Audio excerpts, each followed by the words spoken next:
anybody can talk about it. Not everybody can play it. There are a few areas that define us as men, like sports. Big news, sports fans. I've decided to start calling everyone sports fans. I've heard enough. Lunch Money with Kyle and Ray, presented by FantasyGuru.com. Welcome into the one and only Lunch Money. Kyle Ulfric and Ray Flowers with you for the next 3 hours as we get things rolling on a Tuesday with loads and loads and loads of baseball, little bit of football, and even a sprinkling of some hoops on this Tuesday. Kyle Ulfric with you, and there he is, Mr. Ray Flowers, who I'll just say both Ray and I dealing with the busyness of the month of March. We're seemingly, Ray, there's a draft like every day. Yep. It's kind of a slow build from February, and then about March 10th, it just goes bonkers where it feels like every single day there's another industry draft to be a part of. Yeah. Covered a draft Friday, covered 2 drafts on Saturday, covered a draft on Sunday, had a draft of my own last night on the FSGA on Monday, covering a draft tonight. So that's 5 straight days with a draft. And it's that time of year. It's busy. And hey, it's baseball. I don't mind at all. Yeah. I've got my home league coming up on Saturday. We've got a BSN draft tonight. I was helping you with that FSGA draft yesterday, Tout Wars over the weekend. I've also got the prop bets FSGA draft that I'm going to be a part of on Friday. And interestingly enough, Ray, things are so busy that I will be doing the prop bets and futures draft, if you will, during our show on Friday afternoon. So wow. we will get a live look in at some of the draft picks I'm making. That'll be, I think that's in the last hour of what you and I are doing on Friday. So I may just turn it over to you, and you can go with what you want, invite who you want, talk about what you want. You can dance around, you can drink a beer, you can have some of that spam, whatever you want, I think, for that last hour on Friday. I do like spam. Sounds like a good idea. I don't really spam. mind. Yeah, I don't mind that idea at all, Kyle. Thank you. Yeah. We hope everybody out there is up and roaring to go on this Tuesday. Good news. We actually had a WBC game last night. There were no injuries. So we made it through that game. We've got one more game to make it through, and it's a biggie tonight, Japan and the U.S. for all the marbles. So we'll see how things go. Did see that Shohei Ohtani is not starting, and neither is Yu Darvish. So these two big guns for Team Japan, neither of them will start against the U.S. Ray, I will say everybody, though, is anticipating and hoping for an Ohtani v. Trout matchup with like the game on the line, or 7th inning, 2 outs, bases loaded. We may get it tonight with Ohtani going up against Trout, which would be fun, I gotta admit. Yeah, it would be great theater. You can make the argument, I think pretty persuasively, that Ohtani is the best player in the world right now. And you can make the argument, sorry, Aaron Judge and everyone else, you could make the argument that Trout might be the best hitter still, certainly Hall of Fame bound. So that battle between teammates facing each other with the game on the line, that would be epic, Kyle. Well, Ray, don't forget Mike Moustakas in that greatest hitter. He's going bonkers ever since he joined the Rockies in spring camp. Yeah, isn't Mike Moustakas going to be the starting third baseman? Nolan Jones was sent to the minors yesterday.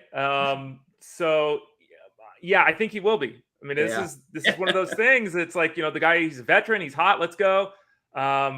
If he flames out and hits 200 in April, they'll move on, right? There's no allegiance here. There's no salary tied to him here. But yeah, I think that with the way it's looking right now, yes, he's going to be the starter for the Rockies at third base. One other thing on that WBC matchup, and forgive me, the name escapes me, who is starting for Team Japan. It's not a major leaguer. It's somebody who's quite successful over there overseas. For Team USA, Merrill Kelly will make the start. So that'll be your pitching matchup. That game starts at, I believe, 7 o'clock Eastern. Tonight on the Bettor cast, which is available on the Bettor Sports app. That will be the featured game that we will be talking about and taking your thoughts and doing some questions and answers, doing some predictive contest, if you will. And every time we have a Bettor cast, which pretty well is every single night, there's always $100 to the winner that you can use in the Bettor Sports Marketplace. So tonight may be a good one. I know a lot of people are going to be watching USA versus Japan. So as you tune into that game, we invite you to hit up the app and enjoy kind of following along with the BSN community. And as I mentioned that app, for all of you out there who follow us on the app, or maybe you check in from time to time, there is a fresh update on that BSN app. So make sure that you download that. Kind of a better experience as updates are wont to do. So make sure you hit up that update as you go through your Tuesday. As for us, we go through our Tuesday and we get our Tuesday rolling with a little lunch menu action. Ray, you get to begin with your appetizer take for today. What do you have? By the way, it's Shota Imanaga. Shota Imanaga. Okay. For Japan. And he's not the 19-year-old, is he? He is not. That was yesterday. Saka or whatever, who went 21. Yeah. Who was throwing 100 miles an hour, 101 last night or whatever it was. Yeah. And by the way, I heard Jim Bowden talking about him as if he was Jacob deGrom plus yesterday. like the scouting world is on fire with that guy. Wait a second. Ray, does he have any kind of like pitch we've never heard of? I don't know. Those guys he's 21. He throws 101 miles an hour. I don't know if he's got the reverse gyro ball. I don't know if he's got any of those pitches. What is it? The ghost fork ball of Kodai Senga. What's he got over there? I'm trying. I love it. I wonder. And then look at that's a split figure. Or I just like the names. It's the best. Yeah, right? The names are awesome. The names are like the ghost pepper fork ball or whatever the hell it is. Okay, what is your appetizer? Sorry to interrupt. No, you're fine. This came up yesterday in my personal sphere multiple times. I was doing the FSGA Champions League draft, and then we're having a discussion in the Dynasty League that I talk about all the time.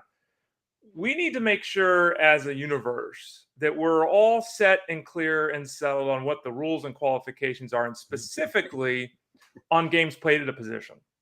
There should be two setups, right? There should be one, a number that has to be hit for last season, and two, a number that has to be hit in season. Okay. Traditionally, it's 20 games qualification in the previous season to qualify at the spot, right? And that's the way it's been for 35 years, 40 years, whatever it is. People have moved on from that, and then they said, look, let's make it smaller. So Tout Wars went to 15. Cool. Other leagues might use 10. Whatever it is that you use, and I'm partial to 20 because it's been the way it always is. If we want to back it off to 15, don't have a problem with it. But we need to all understand what that is and agree to that before the season begins. And there are certain players in particular that, kind of walk the fine line. One is Mitch Garver, who played 14 games last year at catcher. So he didn't play 15, so he doesn't qualify at catcher. In most setups, he's going to be a UT. Another situation is Francisco Alvarez, the youngster with the Twins. He caught twice, but he DH'd 3 times. And in leagues where you don't hit the minimum qualification, the default goes to the position you played the most, which means Alvarez only UT eligible to start the year. So whatever it is that your league uses, everyone has to be on the same page. That's point number 1. Point number 2, you've got to make sure that your provider is on top of things, because I'm telling you, personal experience, they're not. Okay. Some providers use 10 games, some use 15 games, some use 20 games, some use 5 games. Whatever it is, everyone needs to sit down before the draft starts and say, we're using 15 or whatever the number is. And you have to make sure that the provider is set properly, because what happens is someone will draft Mitch Garver thinking he played 15 games, he played 14. Someone will draft Francisco Alvarez thinking he's a catcher when he's only a UT. So we need to make sure 2 things. Again, 1, you have an agreement with your league, whatever the number is for the set. 2, that your provider has to have it set up the way you want it set up. And then 3rd, all agreement of what qualifies in season. Is it 5 games to pick up a new position? Is it 10? Is it 15? Is it 20? These things all have to be clearly delineated. And based upon my experience the last week in leagues that I am in, the situation is not clear for everyone, Kyle. Those are expert leagues too. And even the experts, and it kind of goes back to what we opened the show with. These experts, Ray, whomever it is, I mean, they're jumping from league to league. And like you said, Ray, there is no agreement in place. You said you prefer 20. I agree with you on the 20 standard. But I also say I don't mind the 15. My bigger issue with this is kind of the in-season standard. And do you have a gut feel on what that should be? I've always said 15, although in most of my leagues it's 10. Because, and I say 15 because once you get to 15, you're talking about 1 out of every 10 games, roughly speaking. And to me, that's enough to get you eligibility. And getting to that point of 15, a guy let's say is making a position switch in the offseason. So maybe last year he only, I guess a case would be of last season, like Ozzy Albies was gonna, well, not Ozzy Albies. I'm trying to think who made the move. Was it from second to short? Was it with gosh? Well, I guess it would be like Trey Turner. Trey Turner had had that switch at one point, right? But I think, you want those guys who are making the switch by April 20th, 3 weeks into the year. I want to be able to use them where they're playing. So that's why I say 15. Also, once we go into the season, if you're playing 15 games at any position, that means you can play the position. Teams are starting you there, using you there, all of that stuff. So I've always favored 15, Ray, but a lot of people like 10 as when you should gain that eligibility. Yeah, and again, I don't. My preference would be at least 10. Most of the leagues I'm in are 15 or 20. They kind of mirror the start of the season move, which I think is probably ideal. That is ideal. Yeah, 20 to 20 last year means 20 in season this year for a new position. But again, whatever it is, don't use 1, don't use 5. I think that's too cheap and easy. We saw this years ago. I mean, I remember distinctly Anthony Rizzo became second base eligible because he played second base 10 times because he shifted. Yeah. And he played like 9 innings at second base. He played 9 innings at second base and played 10, 11 games there. So he qualified at second base. No, that's fake. So I would say 10 is at least where you want to be. But ideally, you would mirror the qualification to begin the year. Whatever it is, though, everyone needs to understand it and agree to it. You can't have confusion.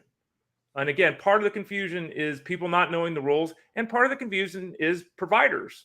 Because it's not just the leagues all have different rules. The providers all set themselves up. Yahoo is famous for you played second base one time when you were 9 years old, you qualified second base. Like and there are other leagues which are so strict, like it's 20 games or they don't even sniff. So everyone, make sure you look, make sure you check your constitution. If you don't have one, get a league agreement, comb the actual website you're using. And it's another problem. It's RT Sports, it's Yahoo, it's CBS, blah, blah, on and on, ESPN. We're all on 500 different platforms. They all have different setups and all that. You have to spend time looking into this. It's boring and it seems monotonous and stupid, but you've got to be able to understand all of the league parameters as a baseline, because if you don't, mistakes are going to be made and that's going to end up costing you in the end. And I would say it's usually up to the commissioner to handle this, and no blame attached here. But when it comes to those kind of things and misunderstandings or missing players or I didn't know this or hey, have you seen this? It is on the commissioner. And for those of you who are commissioners and you're going through draft season, you're more than likely to get some sort of complaint about a player and eligibility after a draft. I would say, man, after the draft is done, it's done. If you missed something, if you didn't catch something, depending on your league mates and how people want to raise a ruckus, some people care, some people don't, some see it as, that's such an unfair advantage. How can I be in a league? They start complaining on March 26th, and we literally have not thrown one of the 5 million pitches we're going to see this year. Yet they think the whole season is dictated by this positional thing on March 25th. So tread lightly if you're a commissioner. I tend to think, and I know there are exceptions, but I tend to think, hey, man, once the draft is done, the draft is done. If it wasn't caught in the moment, and I know it can piss people off, Ray. I know it would piss you off if it happened. I know who I'm speaking to. But you just open up a massive can of worms if you start adjusting things after a draft. And that may cause anger or people being upset. But once we get to like April 15th, right, I don't know if it matters. Just, play the season and let's just see where the chips fall. And we're going back and forth in the Dynasty League in an email chain because we're trying to figure it out because of the way the provider has it set up. And Howard Bender said something very logical. That's a Dynasty League, so it's different. The rules are in place. That's how the teams were set up. Let's leave them. I prefer the number be higher, but that's the way, and he's right. That's the way the teams are put together. Last night when I was drafting, there's all this debate in the chat room trying to figure this out. And I'm like, look, we're going with what the rules, the Constitution says, because I would draft differently. And I'm not saying that. I legitimately would have drafted differently if we were using different rules. And I know other people in the league would have too. So I know people are going to get bent out of shape. I'm looking at rosters right now in that FSGA league. People don't have full rosters. They don't. So they're going to have to hit the waiver wire and make Well, moves. and the problem there is you have a constitution. It's actually in print. Right. It's there. It's not Everybody a can look website at it. decision. We actually have a And constitution. the problem, Ray, was that constitution, when they set up this league, they did not apply those standards to this Correct. league. And that appears to be the issue. I don't want to – it appears that, whatever it is, 20 games, and the default was 10 or whatever that may be. So, again, that's on the commissioner more than anything. And sometimes with industry leagues, who is the commissioner, who's in charge, that can be difficult. And hey, Ray, I'm as guilty as the next. I set up a league. Now, I've been a commissioner. The only league I'm a commissioner of, I've been the commissioner of that league for 20 plus years. Mhm. And every year, all I have to do is hit a button and it imports last year's standings. And we changed that years ago to whatever we felt was viable. I don't even know what it is anymore. But that's an easy tool where we haven't had that argument. Everybody has been playing long enough. They know what's up. We haven't had any issues, and that's the frustrating one where the provider, Ray, says, okay, we'll take your standards, and then they don't have them. Or in your case, last night, you were with a provider that didn't have players in the pool. Not like guys in AA or guys who are not going to make the big league team or guys who've joined a squad in Japan or all-stars, legitimate all-stars weren't in the player. There was no Scott Barlow, right? No Scott Barlow of the no Royals. Nestor Cortez. Yeah. Both. I mean, no one expects that. Ray, there's no reason to say, is Nestor Cortez going to be in the player pool until you're in that draft and you're like, Nestor Cortez hasn't gone yet. Let's see. Let's search him out. Oh, he's not showing up there. Did I spell Cortez wrong? Did I spell Nestor wrong? Are there two Nestor Cortez? And Ray, lo and behold, he's not even on the game. It's like at that point, and maybe we've just gotten lazy in 2023, we expect providers to have those things squared away. And honestly, if they don't, it's a little bit of a joke. Guys to that level, I get it. If you don't have some rookie, Ellie De La Cruz is missing or something. Yeah. Some guy in spring training who's torn it up. You're like, where is he? Where is he? But Ray, these are guys who played the entire season in 2022. Yeah, and I think another thing that was difficult is depending upon how you track a draft too, right? Like I've got a sheet and I'm filling my position, and obviously as I'm putting my team together, I'm looking at the default on the website and it's showing, Ketel Marte as an outfield. He's put Ketel Marte in the outfield. It's like Ketel Marte's not outfield eligible. He didn't play outfield last year. Like he didn't play outfield last year. Like how? So then then it's confusing because I'm looking at my team and trying to figure. Well, over here it says I need middle infielder, but wait, no, I got my middle. Like it's, you know what I mean? It's jarring because the team you have is actually not even represent. And then you're wondering, and this, we're doing a live draft. It's like I'm drafting Dylan Bundy. People think I'm the dumbest person on the planet. I took Dylan Bundy because he was a placeholder for Scott Barlow, who, the guy that's the closer for the Royals who had 20 plus saves last year. So, it's just a whole big thing. It was really confusing. And so again, this is not to bash a provider. This is not to bash people that were in the draft with me last time. I'm saying, this is my experience. This is my experience in an industry draft with people that do this professionally. So it's going to happen to you, the listener, the follower, the viewer. It's going to happen to you guys. So make sure you have all the I's dotted, T's crossed, all that kind of stuff so that you don't have issues because they do happen. Yeah, those conflicts, if you will, kind of arose a little bit last night. We've had other drafts where they've popped up here and there. So pay attention if you think it's going to cause an issue, or if you are the commissioner, make sure that you are ready for maybe those arguments or those discussions to take place. I've got a follow-up for my appetizer. Also deals with the FSGA Championship League. Ray's a part of it. It's a 14-teamer. We'll talk a little bit about it maybe later in the show. It's written up over at fantasyguru.com too, my diary of the draft. I'm sure you got more thoughts on Dylan Bundy as Scott Barlow over there probably as well. For me, it is dealing with the guy who went 9th off the board in that draft last night. And I don't care what league you're in. This guy's going to go in the first round. Now, from league to league, he is handled differently. Who am I talking about? Shohei Ohtani.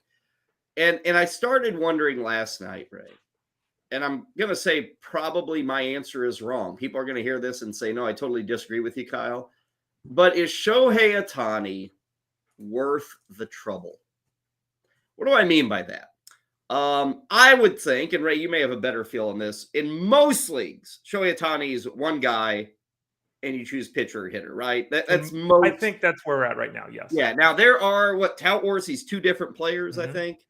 I'm in a league where he's two different players, but I think a majority of people, they got one guy, And whether you're weekly or daily, you decide. Now, if you're daily, this argument is nil. There's nothing to argue here. If you're daily and you can start him every time he pitches or start him every time he hits, this doesn't matter. But a lot of you are in weekly leagues. And I wonder aloud, Ray, is he worth the trouble? Now, this may sound absolutely stupid to people. Is he worth the trouble? What the hell are you talking about? His ADP right now is number 7. Obviously, everybody thinks he's worth that trouble. But I'll give you another take on this, Ray. Shohei Ohtani, every week you got this decision. Pretty well every week he's going to have one start. This guy is one of the top 10 American League pitchers. He may be top 5 American League pitchers. Top 10 overall. What do you want? He's a great pitcher. So everybody else who's a great pitcher, like every other name in that top 10, every other name in the top 20, top 30, you start them every single time. There may be the trip to Colorado where you bench that guy, but overall, you get those guys and you roll with those guys. With Ohtani, you'd love to do that, but you're not allowed to.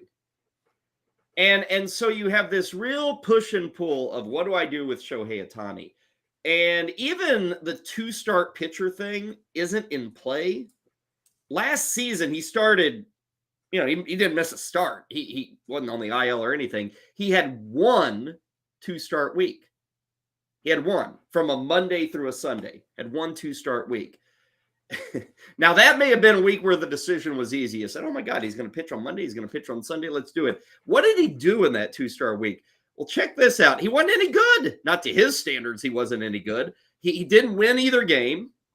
He only pitched 10 innings. He lost one of the games. He gave up 12 hits, 5 runs, 5 walks, 10 strikeouts. He was not bad, but you didn't get like 2 great Shohei Ohtani starts. You got 2 very average, if not below average, Shohei Ohtani starts. Meanwhile, if you'd used him as a hitter that week, you got a 1,400 OPS. So you missed it. That was the only time he was a 2-start pitcher. So, Ray, we got this situation. Again, he's getting drafted first round every league. But when do you use him as a hitter versus a pitcher? Like, I don't know that answer, Ray. And here we are now 3-4 years in, and I'm not in a ton of leagues. Ray's in a lot more leagues than I am. But in the handful of leagues I've been in, I have yet to own Shohei Ohtani. I've yet to do it. I don't own him anywhere. I've just never struck. Part of it was, oh, God, he can't be this good, in the early stages. He's not really going to pitch, is he? And then part of it was, now I'm late to the game. I'm just not going to deal with the strategy. A third part is this. How do I handle this guy? Because, Ray, I don't know what weeks do you bench the dude. He's such a good pitcher. Like last season, I looked at the matchups. He dominated. He was great against teams over 500. The Houston Astros, he shut those guys down for 3 starts. Like, even if you saw, he's up against the Astros this week, I'm going to use him as a hitter. He dominated the Astros as a pitcher. That's the best team in baseball last season. So, Ray, I don't know. I get it. Hey, we get a pitcher and a hitter. Wow, this is so cool. But when do you use him as a hitter? Like, when if you got to lock yourself into that decision on Sunday night or Monday morning, how do you determine which weeks to use him as a pitcher or a hitter? I don't know how you do that. It's really tough. Now, there's a lot of things going on here. One, if you have the ability to switch your lineup on a daily basis, it's less of an issue. If you're in a weekly set thing, it's a disaster. If it's a daily thing, it's a less of an issue. Yeah. However, there are days where he pitches and hits, right? And so you still have to make the decision. It's one of those things that we don't really factor this in the discussion. I always go back to Mike Trout when I have this thought. Mike Trout, let's say Mike Trout hits 40 home runs and has 95 RBIs, okay? But Mike Trout misses 30 games. Depending upon how your league is set up, did you have Trout in the lineup day one when he was back from the injured list? Did you take Trout out of your lineup day one when he was out? Or did his 40 home runs and 90 RBIs end up as 35 home runs and 82 RBIs on your actual team? Because the way the IL worked and the player movement in your league. So you don't actually get all the numbers he produces, right? Same thing with Ohtani. You look at the numbers and, 30 home runs, 190 strikeouts. Did you get all the numbers? I think Ohtani, if you can change your lineup on a daily basis, is the number 1 guy in fantasy. And you can make the decision on that day he pitches. I don't think there's, I may argue that a bit, but your point of he's an absolute first rounder, right. Top 5, totally, 100%. Right. I don't think he's a first rounder in these setups, Ray, where it's a tough. weekly. And I know we're treating him like I said, NFBC. That's a weekly setup. Yep. He's 7th. And Well, you and Ray, can change in the NFBC. You can change your hitters on Friday. Okay, so but they have you can't change your pitchers at all. You can't take Ohtani as a pitcher early in the week and then put him as a hitter later in the week. You have to set that him. decision. You still have to make that Still have to make decision the decision, at the correct. beginning of the week. Right. And Ray, I'm just scratching my head, and I say, is he not worth the headache? I'm not saying I don't want anybody to think, oh, he's no good or no. But Ray, I don't have that headache with Bo Bichette. I don't have that headache with Bobby Witt Jr. I don't have that headache with Juan Soto or Freddie Freeman. These guys are playing. It's easy. You set it and forget it. But with Ohtani, Ray, honestly, he made 28 starts last year. Did everybody get those 28 near Cy Young level starts? Did everybody get the 560 plate appearance? You can't. So all of a sudden, Ray, it's a headache every week with him. He's good. Like, I'm not saying he should be the 50th guy off the board, but I'm just saying, Ray, he is locked in as a first rounder, and I don't really agree with it because you're not getting the full Ohtani experience. You're missing things. If you try to play this guessing game of, oh, the matchup this week is great, or oh, he's set up for 2 starts, right, you get burned. I mean, he's so good at both things that you're bound to get burned almost half the season if you fidget with it. I would say, though, he's wonderful for draft flexibility and in-season flexibility because you could have an injury on the hitting side, he's going to hit. You can have an injury on the pitching side, he's going to pitch. You could end up making a trade from one side. You got the guy to fill it. So he's fantastic that way in terms of the flexibility he brings you. But you are totally right that you're not getting all the numbers that he produces. You're not getting that.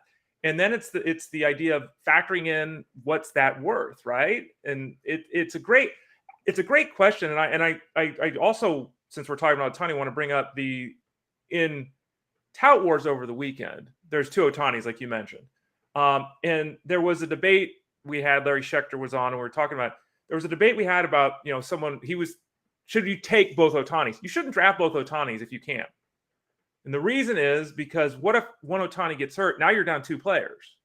It's one thing to lose Ohtani and have the ability to flex him. But if you have one hitter Ohtani, one pitcher Ohtani, you shouldn't draft both Ohtanis because then one injury costs you 2 players. So again, well, not always. You could be injured as a pitcher and still hit. I mean, kind of like the if Bryce he goes Harper on the injured thing. list, that was what I'm saying. If he goes on the injured list, injured. Yes. Yeah. So I think he presents a fascinating series of what ifs. How do you that we never thought we'd have to deal with, right? Ronald Guzman for the Giants, he's throwing 98, he hurt his arm, but maybe he's a reliever. Who cares, right? But when it's Ohtani and you're an all-star caliber hitter and an all-star caliber pitcher, it does present problems that were unexpected, unforeseen, and it causes it to be very difficult to pinpoint the value because at the end, the player rater says, oh, he earned $29 as a hitter, he earned $25 as a pitcher. Wow, he's a $54 player. Yeah. But in my lineup, he only gave me $46 of value because I couldn't use them both. So it's fascinating to see how people handle it on draft day, how they handle it in season, and trying to figure out exactly what his cost is.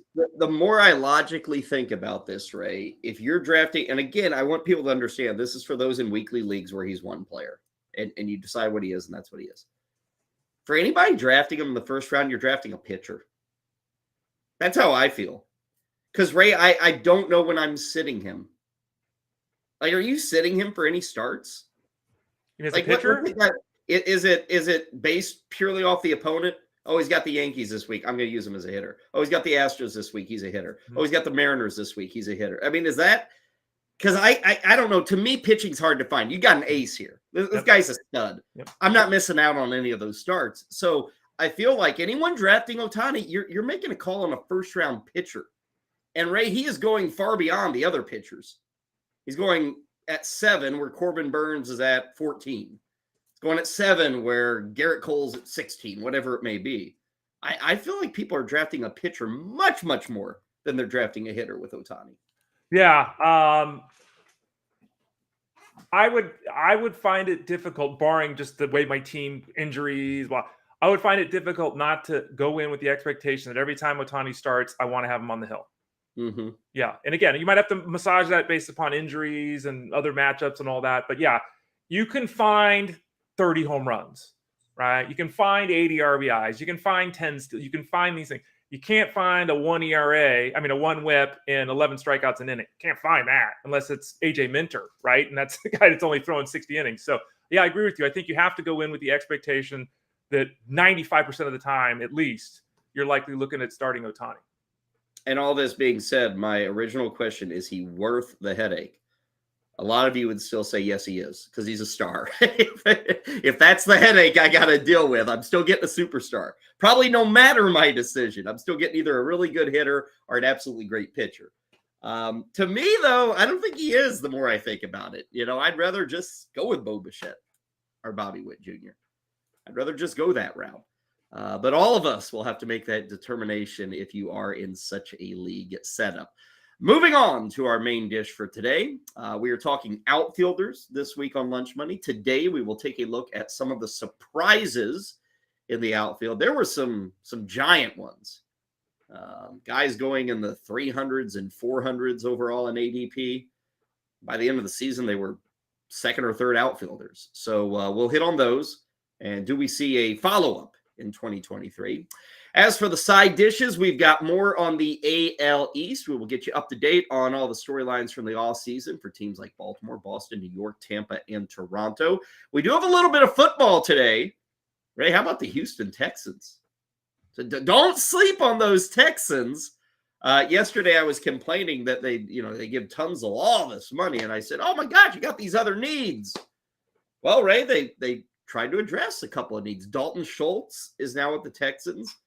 And sorry, all you Damian Pierce fantasy owners, Devin Singletary's coming to town, Ray. So that's going to throw a wrench in the plans, I think. Well, I still think Pierce has to be looked at as the guy, but it's an odd signing for a variety of reasons. It's odd that Singletary chose to go there. It's not a big contract. He's not Mr. Pass Catcher. He can catch passes, but he's not Naheem Hines. So are you bringing him in as a breather back? We'll discuss more, but it's a weird signing from the Texans' perspective. I'm trying to remember last year, didn't Houston kind of want to scale back on Pierce at the end of the season? There was this big concern he couldn't. Well, now you got Devin Singletary. Don't know why your plan of last year would change this year. So I still think Pierce is the guy to own, but it's just another confusing situation. You think you got something with Pierce. Nobody's talking about the Texans going out to sign one of the top 5 running backs available, and boom, they do it. Now will Schultz and Singletary help a 4-win team? We'll see. They're probably going to have a rookie quarterback as well for next season. Speaking of quarterbacks, you may have thought Cam Newton is out of your life. He's not. Cam Newton is not ready to go home. So we'll get you up to date on that. Got the lunch hunch. We'll talk about that FSGA Champions League. Follow up to our conversation on Vaughn Grissom of yesterday. Ray and I spent a lot of time on that. We got a decision from the Atlanta Braves on that. So it's all coming your way in the side dishes, including a little NBA with Justin Finsterman in hour 3. As for the bet du jour, yesterday I had a hit, and I don't know who it was in the chat room. They gave me a pat on the back. I wish I could say, man, I'm brilliant. But Legend Tim. What's that? Legend Tim said, thanks for the hockey bet, Kyle. Okay, well, I'm Legend Kyle now, I guess. Yesterday it was Brian Getzel, over 3.5 shots. Now, I did not follow this game. I make the bets, and then I kind of let it be. But I looked this morning, he had 5 shots. And I was worried because the Penguins lost 2-1. It's like, they didn't get any, but he had 5 shots. So that was a hit. Tonight, I will go to the NBA. We got Oklahoma City on the road against the LA Clippers. Surprise, surprise, Oklahoma City's playing good basketball. They've won 4 of 5. I was looking at some against the spread numbers today. Oklahoma City has been probably the most mispriced team all year. Against the spread, they are 21-12 on the road, and they are 44-26 overall. They always beat the spread. They're better than the Vegas wise guys, if you will. They're up against the Clippers tonight. This game is in LA. OKC is a 6.5-point dog. I'm going to take the Thunder plus 6.5. It's minus 110. And I'll say this with the Clippers. They're a playoff team trying to win their way, all that stuff. But every single night, you do not know if Paul George and Kawhi Leonard are in. Like I checked this morning, and there's nobody saying, oh, they're going to sit or anything like that. So you never know. So there is that risk. That 6.5 number is with both those guys playing. If one of those guys is out, you're going to love that 6.5 number. And if you're looking for more information, I saw the Clippers play 3 games in the next 5 days. So there's no back-to-backs there, but 3 in the next 5, which may mean that they sit one of these guys, rest one of these guys. But Oklahoma City is my call on the bet du jour. As for dessert, we were unable to get to this yesterday, but we'll get it today because I know all of you out there are wondering, where is the world's new record holder for the longest bar? Where is that? Ray and I will tell you at the end of the show. Finally, Ray, drink of the day. What do you have as we conclude the lunch menu? You remember Liquid Death, Kyle? You remember that we laughed and joked? I had the Liquid Death. It was the basically fizzy water. Not very impressed. It felt kind of duped. I picked it up at the Mexican market. I was like, this is just bubbling water. I got another Liquid Death today because we bought 2 at the same time. It took me a while to get to this one. And I got to tell you, pleasantly surprised here. So while I think it's an absolute waste to buy the just plain flavored one, at least the mango chainsaw was pretty good. It does taste very fruity. It does have the mango flavor. I actually added a little bit to a tiki drink over the weekend. Little splash, a couple ounces on the top. Very good. Epic can, because there's the skull, right? Mango chainsaw. This is one I could recommend. I would not, again, recommend the regular flavor, but you can murder. Remember, Kyle, you murder your thirst with the Liquid Death. Mango chainsaw, and it's a very eye-catching can with the skull. It's gold, and it's Liquid Death of Wonder on this one. These are energy drinks, right? See, that's the thing. Call them that? We're trying to figure this out. I don't think it is. It's not considered an energy drink? What's it considered? A soda? It's a naturally flavored sparkling water. See, this is what happens when your gal grabs drinks and doesn't read the fine print. What's the advantage of this? Flavored water? I mean, Kool-Aid, isn't that what they call it? Well, no, like I have the, you can create, what's the Soda Stream? I have a Soda Stream myself. I ran out of fizzy stuff and the local market can't get it. Apparently there's a shortage of the CO2. Yeah. But it's basically exactly what you can make yourself. You get a Soda Stream, you get one of the little tinctures, you drop a couple drops in. So, yeah, again, this is much better. I would drink this again. Yeah. Would I spend $3 on this again? No. That's the thing. That I have drank similar items as this, and they're not energy drinks. They're sparkling water with flavor. That's probably the best description of this. And you can get those for like $1.09. And I'm wondering why I would spend $3 on Liquid Death when it's literally the same stuff. That's an extra $2 of marketing I'm playing for. Because you can murder your thirst, Kyle. You can't do that with the sparkling water at home. It is fat. You have brought sparkling water a couple times. I have never brought sparkling water yet. Today's the day, Ray. Oh, yeah. Wow. And I'll just say this stuff, again, more marketing. This stuff's always, the more we do this, Ray, the more I learn that drinks are nothing more than marketing. Yeah, they really are. The whole soft drink industry, beer industry, liquor, it's just making your stuff cool and kind of creating a vibe around this stuff. They all taste the same. This one, I'm not a big sparkling water guy. Maybe 5 a year. Not a guy. Usually it's Topo Chico. But I will say this stuff, this S. Pellegrino stuff, it's good. It's good. A little too pricey for me. Somebody gave us a bunch of these. They had them sitting around and they wanted to get rid of them. Okay. So my wife's really into this stuff. I honestly don't drink much of this at all, Ray. Right. Sometime I'll add it in a mixed drink just for the fizz. That's like I did over the weekend. Yeah. Tap water, I'll throw this on. It does have the very unique, and again, marketing.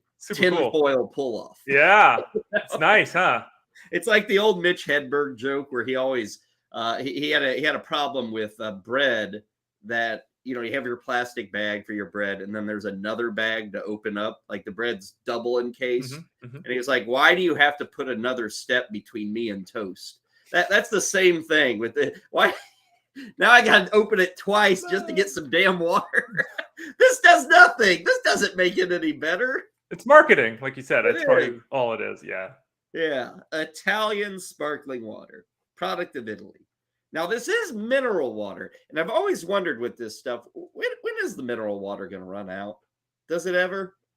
Well, it's not going to run out in California because we had another storm in right now. It's raining. It's pouring outside again. So basically, everyone bring your buckets to California and just sit them on the side.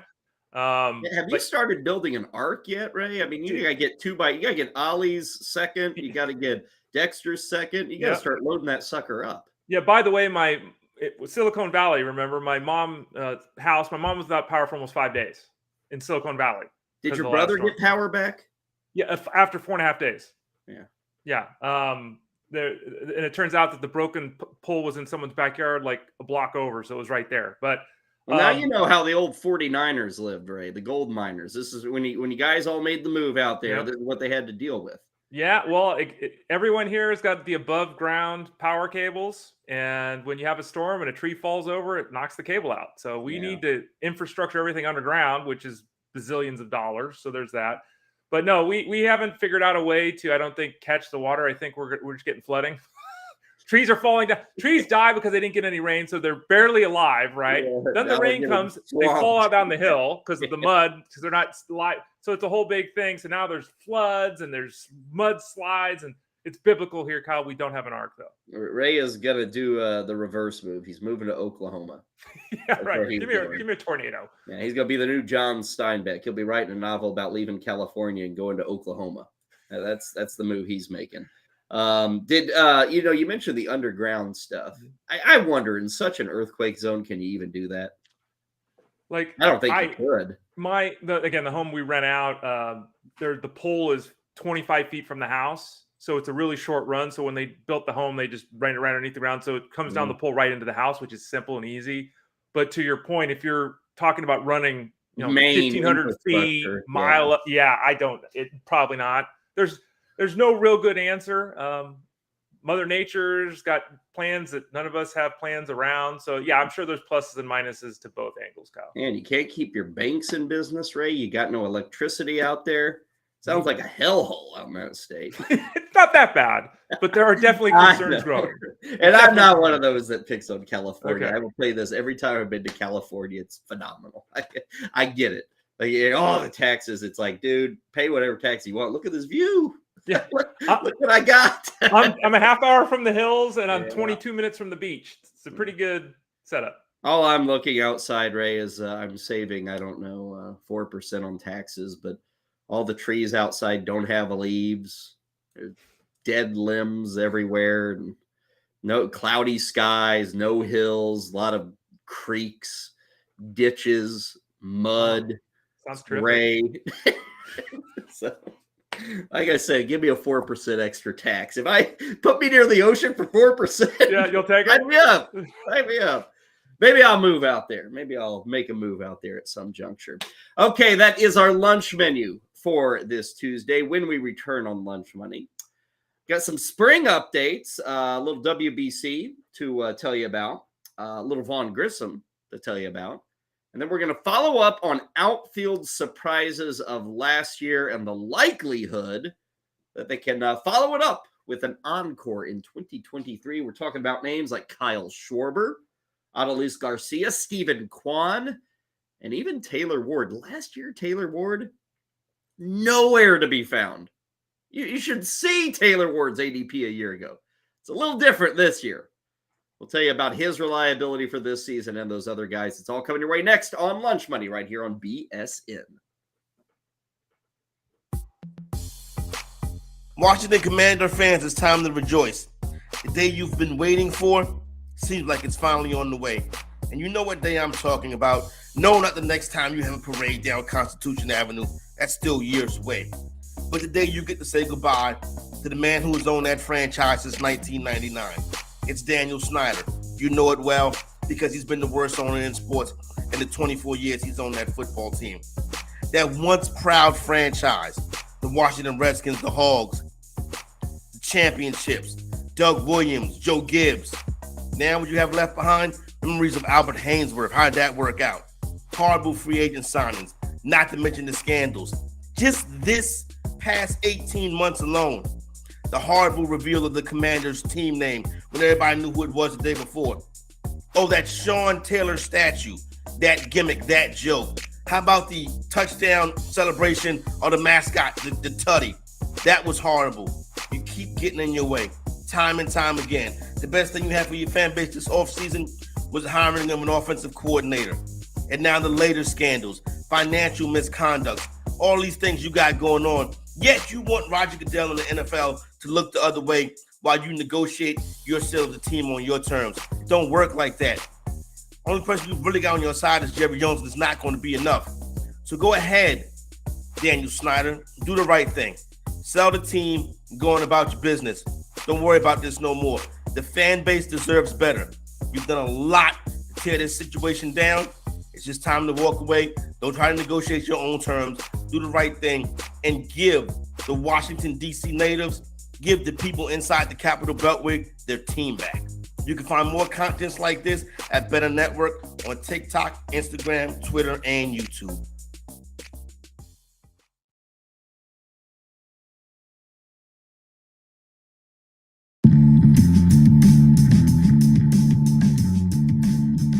It's always lunchtime here. Now back to Kyle Elfrink and Ray Flowers. Good to have you with us on a Tuesday. Busy times right here on Lunch Money and on BSN. Getting you set for the upcoming baseball season, which we should remind everybody. Some of you might still be under the assumption that, a season starts on Monday or something. No, it does not. It starts on March 30th, a Thursday. Which I do think, Ray, is like an official opening day. You know, baseball's done this thing where opening day is like one game, or we're over in Japan and then 4 days later is opening day, but only like 4 games happen. I believe for next Thursday, like it's a true opening day, which is as it should be. That is something we should try to hold on to where every team in baseball is going to be playing. Yeah, absolutely agree with you. The midweek thing, okay. And, it's kind of, I guess, traditional, right? So whatever, but yeah, getting everyone out there. I don't like it when it's 4 teams and it's 12 teams, and like get everyone going. Let's have it be a blowout on the first day. Yeah, and I'm trying to pull up. I tell you this. Usually I love the MLB app for this kind of stuff. It's very quick. I can check it. They updated their app. It's bad. Not a fan? It doesn't work. Mm-hmm. Like I clicked the March 30th there. See that? Right. Thursday, March 30th. Right. It's showing me today's scores still.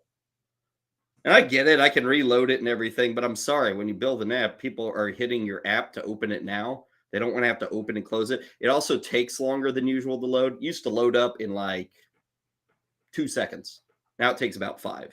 Looks like everyone is playing on Thursday, Kyle. Everyone? Okay. I'm glad you could answer that because the app is crap. With the traditional Giants-Yankees matchup leading the way. Oh, that's fine. Come on. Blue Jays Cardinals. Ray, would you rather have the Giants in Pittsburgh? I mean, come on. Well, the Blue Jays and Cardinals, the epic history between those two teams is something Ray, to celebrate. I have no problem with that. Come on. You got to break out of this NL-AL box, okay? Embrace interleague. You're going to see a load of it and only more, man. I think you brought this up with interleague play. What are we getting, like 25 more games of interleague for every team? It went from, I think, 20 to 46. Yeah. So they doubled and then some, the interleague play action this year. Well, they're excited. We'll see how it goes. Ray, I'm not going to sit there and say I am protesting Cardinals opening day because it's in Canada. All right. It's fine. That's going to be a hell of a matchup. Adam Wainwright throwing 87-mile-per-hour meatballs to Vlad Guerrero Jr. Adam Wainwright, did you see the first inning the other night? God, he looked awful.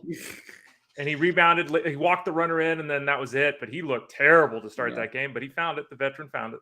Well, unfortunately, the term has already been captured and owned and trademarked by left-handers. But Ray, Adam Wainwright is the crafty righty. That's what he is. He is the lone crafty righty. Usually, it's only like the Charlie Lieberthal left-handers who are crafty lefties. But Wainwright's a crafty righty with his 87-mile-per-hour fastball. Absolutely true. Yeah. Hey, he gets outs. He went 5 innings the other day, so he made it through. Somebody who will not be a part of opening day in 9 days, Vaughn Grissom of the Atlanta Braves. We spent a lot of time talking about him yesterday, Ray, and the news was trending against him to start the season. And soon after we signed off yesterday, the Braves made it official. The guy who everybody's been drafting is the starting shortstop for Atlanta. I believe even in that FSGA draft last night, he was drafted as if he's going to start. He went like the 12th round or something. I think 13th round. 13th round. So that was somebody who didn't have the news that Vaughn Grissom had been sent down to AAA. Yeah, and Showmake got sent down too, which was the big surprise. Because we thought, as we discussed on the show, if you didn't see it yesterday, you missed out. Hopefully you didn't draft him in the afternoon, Grissom. But it was thought to be one of the two youngsters, the defensive Showmake, the offensive Grissom. And in the end, it was Adrianza and Arcia. So, and I saw a lot of this back and forth with people. And, I think sometimes fans, I don't know if they get how rosters work sometimes. It's like, is Adrianza good? Is Arcia good? They're okay. But do you want to give those guys up for nothing? So you can hold a rookie that you're uncertain of anyway? It's not like the Braves need offense. They got offense coming out of their ears. They need solid defensive play. So, there's nothing wrong with giving a guy a little bit more time. We see this a lot where a guy gets called up because of a need the previous year. The following season, he's back in the minors to start the season. We'll see Grissom at some point this year, obviously. And he still might end up being a terrific fantasy option. I was going to say, Ray, does he still get 115 games as a shortstop? I kind of think he does. Very well could. Yeah. I think 13th round in a 14-team league is too aggressive. Mm-hmm. I would have said that 2 days ago before this news came out. I thought that's too aggressive. But, yeah, if he played 115 games, I wouldn't be surprised at all. So it's a long-term play here. But as we discussed on the show yesterday, the Braves were having a back and forth about how they wanted their roster to be constructed, and they went in a different direction. No reason to care about Arcia, is there? I mean, yeah, buried at the bottom of the lineup. He's been around here forever, Ray. And there was, was he a part of the Greinke trade when Greinke went from Milwaukee to LA? And Arcia was a prospect with the Angels. And I remember when we got our first look at Arcia, like he had a really strong start with Milwaukee, and everybody's like, oh man, the Angels, they just don't know what they're doing. And Ray, you look at Orlando Arcia, and hey, he's gonna have a pension. He's stuck around long enough to earn that, I think. But Ray, it's like there's nothing there offensively. And I remember when he was first up in the big leagues, people thought, oh, that guy's gonna be a top 10 shortstop. He hasn't come close to that. Nothing more than journeyman right now. True. The batted ball data, the StatCast stuff recently is indicative of there being more there than we have seen. So maybe the Braves are looking at that too, thinking this guy's made some adjustments throughout his career. But you laid out his career to date accurately. He's made $7 million to date, so don't feel too bad for him. He was traded by the Brewers to the Atlanta Braves for Chad Saboka and Patrick Weigel. Yeah. What was the trade? Wasn't he originally with the Angels, though? And was traded from L.A. to Milwaukee? No. I don't think he didn't. Okay. Not according to Baseball America. So he came up through Milwaukee's system, Arcia did? Yeah, that's what it's saying. Okay. Yep. Okay. I may have misremembered that. I am prone to mistakes from time to time, including yesterday, which I do need to apologize because last night I was following a bit, not a whole lot of the Japan-Mexico game. The part I caught was where the cameras could not get enough of Randy Arozarena. Holy cow. The love affair with Randy Arozarena. I was like, is there even a baseball game going on here? Like they thought it was like Will Ferrell was in left field and the cameras wanted to just focus. Man, they were eating up when Randy Arozarena was shoveling. Anyway, we had the home run by Masataka Yoshida of Japan. He hit a 3-run bomb last night. And on yesterday's show, I brought up Yoshida. I was looking at it. I was like, 5 at-bats? Should have remembered, Ray. We've got a WBC. So even though he's at the WBC, though, that's a very tiny amount of at-bats before he left. Now, he did leave earlier, too, because they had to fly all the way to Japan for the early games. But that explains it, right? Because I was looking at those stats yesterday, and I wasn't putting 2 and 2 together. So he has been taking cuts, and I guess he's fine to go for the Red Sox. Yeah, didn't he set a WBC record for RBIs? I think he had 13 RBIs or something. I think I saw. I haven't been paying attention. You think people will see that or hear that and say, I'm into Yoshida. Look at this. He's hitting players everywhere. Beating up on Team Israel. Let's get this guy on my fantasy team.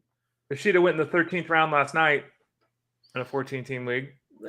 I think it can't hurt. I mean, he's not hitting 180, right? It can't hurt, Kyle. And he's a Red Sox. He's not a Pirate. So yeah, he'll probably tick up a little bit here before the season begins. Okay, Masataka Yoshida getting set for that WBC final tonight. And again, it will be a part of our Bettor Cast on the BSN app. Good night to check that out if you haven't given it a test run. I know a lot of you are going to be watching that championship game. So follow along with the Bettor Cast and kind of see what everybody's talking about, what we're telling you about each and every day.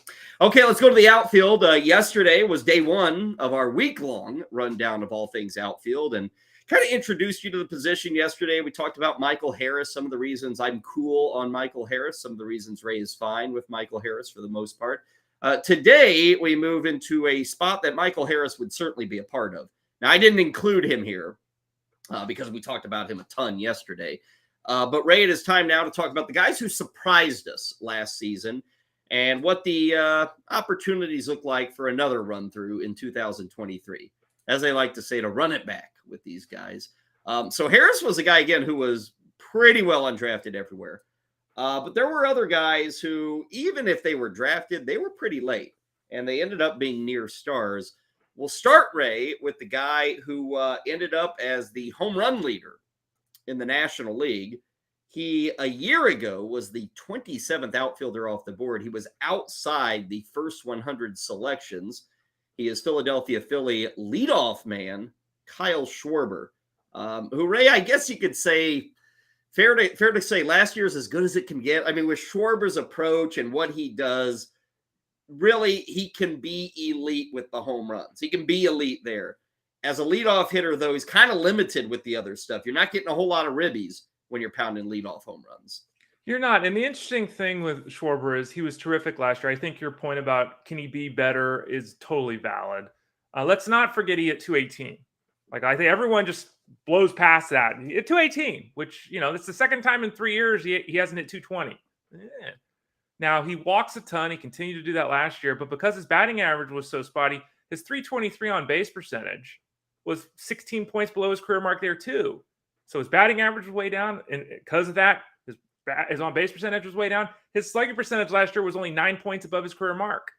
So I think in the case of Schwarber, if the 46 home runs becomes 36, which is totally possible here, and the 100 runs becomes 88, he's fine. I expect the batting average to go up. I would expect the on-base percentage to go up. He's got a chance to replicate the RBI total of 94. It's a little bit of a stretch to see 40 home runs again. Totally could. Yeah. But I think he's not Aaron Judge, because he's not falling back like Aaron Judge still a superstar. But I think he will fall back. He had 7-8 less home runs this year. The batting average goes up 20 points. Last year's probably as good as it gets with Schwarber. I hate his cost. Yeah. I hate it. Like he's 15th at outfield right now. I can't stand the cost. I mean, Ray, I look at Kyle Schwarber and I say 35 home runs, 85 ribbies, maybe 90 runs scored in 230 with no steals. It's like, forget it. I just got no interest in Kyle Schwarber. And I mean, he's going fairly, he's going in the 4th or 5th round, and I just hate that cost. And part of my issue, Ray, is, I'm an old fogey, and I think I can't stand a guy who can't hit 230. Okay, that's part of the issue. Admittedly, I just can't handle those guys. So Schwarber's one of those guys who's all just grip and rip, and he's kind of a fun player to watch. I get it, but to me, the cost is just not good. The next guy on here, Ray, is actually one spot behind Schwarber this year. He's the 16th outfielder going off the board this year. Last year, he was 53rd. 53rd. And Ray, I'm kind of stunned to look back and say Adolis Garcia was 53rd. I mean, are we really? Is that where we landed with him? But everyone had doubts going into last year, and he kind of did it again. Probably better than he was a year ago. But unfortunately, we still look at this guy and go, gosh, it could fall off a cliff pretty quick. He has the steals that a Schwarber does not. Mm-hmm. He's got the RBI potential that a Schwarber does not. Between those two, I do like Garcia a bit more than Schwarber. Yeah, I think you have to look at him that way. We've got a spread of about 10 spots in the outfield rankings at fantasyguru.com, so they're not close to being back-to-back. I think that the batting average profile for both is similar. Let's give the home runs to Schwarber, but if we're talking 18, 22, 26 more steals for Garcia. They're not in the same stratosphere. The problem that I had with Garcia heading into last year, and I would have been one of the people that were lower on him, was that you looked at 2021 and it's like, it's all there, but this approach is not good. There's a lot of ton of strikeouts. 31% strikeout rate is really awful. A 5% walk rate, really bad. And in 2021, we saw a lot of the streakiness. So what happened last year? Well, he was basically the same guy. So he kind of played through the unevenness, kind of played through the streakiness, and he added 9 steals. So, it's like, in the end, he wasn't appreciably different than I expected. But because he went from 16 steals to 25, it made the call on draft day a poor one by me. Yeah, I would have said last year, I can't get much better. I mean, look at these numbers. He had 31 homers and 90 ribbies. It can't get better. And Ray, the home runs fell by 4, but he added 11 ribbies. He added 11 runs. You mentioned the stolen bases. The average was ever so slightly better. There are a couple of these guys, maybe about 5 or 6 of these guys, Ray, who the approach says, oh my God, they should hit 210. And that's what his approach says. But now we have back-to-back years, and it's 2 full seasons of he's a 245 hitter. I don't think anybody's drafting him for batting average anyway. And unlike Schwarber, Ray, if Schwarber's hitting 220 and Garcia's hitting 220, I'll handle Garcia because he does these other things. Right. Like I said, RBIs, you don't talk about, you're kind of focusing on the steals, which is absolutely warranted, but also the RBI potential. He's right in the middle of that order for Texas. Schwarber's leading off. So both guys are not people I seek out on my fantasy team, but I think Garcia is absolutely more manageable because if one thing fails, there are honestly 4 other categories that can be fine. Right. Where with Schwarber, if the batting average fails, still get home runs, but you ain't getting steals. I still don't think you're getting ribbies, and the runs could fall off if the batting average disappears. So I like Garcia a lot more than Schwarber in that head-to-head. I do too. It'd definitely be the direction I go. I wrote about Garcia in my diary. I do a diary when I'm drafting. So the FSGA draft I did last night, the live diary's over at fantasyguru.com. People can go read it. And I mentioned Garcia. Just missed out on him by a couple of picks. But it's interesting because he's another one of these guys, and he's in the O'Neal Cruz zone, right? It's like, you look at his weighted runs created plus the last 2 years for Garcia, it's 105. So he's only 5% better than an average player. The league average WOBA last year was 310. It's 319 the last 2 years for Garcia. He's really not that. He's just barely better than average offensively, really. But we don't care about that in the fantasy game. So the approach, the streakiness, that's not going away. But with 2 years of him being that guy, and especially with the speed piece, I think we've got to be pretty comfortable in looking at the last 2 years and saying we're going to get 90% of that this year. Mm-hmm. From a guy who is praying for 300 OBP, to a guy who can put up a 400 OBP. We just got to keep him on the field. Brandon Nimmo, and I couldn't believe this number last year. Last year, he was outside the top 80 amongst outfielders. Brandon Nimmo outside the top 80. He was outside the top 300 overall. All he did was score over 100 runs. Now, why was he so low? He was so low, Ray, because for 3 successive seasons, he couldn't play. Right. Couldn't stay on the field. And then last year, lo and behold, he gets 150 games. I would almost, Ray, say, man, what Brandon Nimmo did last year is like what we hope Byron Buxton will do one year, where we get to see this out of nowhere 150 games from Byron Buxton. And oh my God, he finished 4th in the AL MVP. With Nimmo, Ray, I look at last season, it was good. He got a big contract. I am not drafting for a repeat, not with his history. And we already have stuff popping up with him. Knee and ankle. There's dispute on how severe it is. But, Ray, I think I'm staying away this year from Brandon Nimmo. I say 3 years of that, injury after injury after injury, versus the 1 year where it clicked and it worked. And I'm still going to bet on injury in this follow-up season. Yeah, it's really, again, the leg issue, he says he'll be ready for opening day. He's day-to-day. The team's saying he's week-to-week. You talked about the draft price being low last year, and the reason is because he hasn't been on the field. And, that you can't push that aside. We've already seen an issue crop up with him. It's dangerous expecting a player, and in my opinion, what happened last year is likely a career best season. It's dangerous expecting a career best season to repeat. He had 16 home runs last year, which is one off his career best, but he's a 15 home run guy. He's never stolen 10 bases, so those two numbers don't pop. His batting average is okay. It's not bad at all, given the context of today. He's better in an on-base percentage league, but he needs to play because he's really a volume guy, right? Because if it's 16 home runs in a full season, he hits you 9, and it's 95 runs in a full season, but he only scored just 72, doesn't do anything. So that's the debate with Nimmo. Could he repeat last season in the good Mets lineup? Yes. Is it smart to expect a full repeat? I would say no. It's interesting where he's landing this year. And again, outside the top 80 last season, this year he's around 35, 36. And Ray, some of the guys around him are kind of these, well, they had that 1 year. They had those 2 years. Can they get it back? Like Whit Merrifield's around him, Cody Bellinger's around him, Mitch Haniger's around him, Giancarlo Stanton is around him. And then you have Nimmo. And so there's a lot of risk in that area. You know, your late outfield 3, your early outfield 4. I look at Nimmo and runs could happen. You give him 145 games, he's going to score runs. But to your point, is there anything else really here to get excited about? I don't know. And I look at Haniger and I can see like actual production. Stanton, you know, if 140 games, is Giancarlo Stanton going to fail to hit 30 homers? I don't think so. Like all these guys, it's, well, if I get 140 games, what am I getting? And if I get 140 games of all these guys, I don't know if Nimmo gets in the top 2 of that grouping. He's not bad, but he's not excitable enough for me with what the ceiling can be versus what I think is a fairly heavy amount of risk with Brandon Nimmo. I kind of pencil him in, Ray, and say, man, if I get 100 games, I'll be happy. And to me, that's not what I want from my 3rd or 4th outfielder. Well, if he plays 150 games, does he replicate last season? I'm going to say probably not.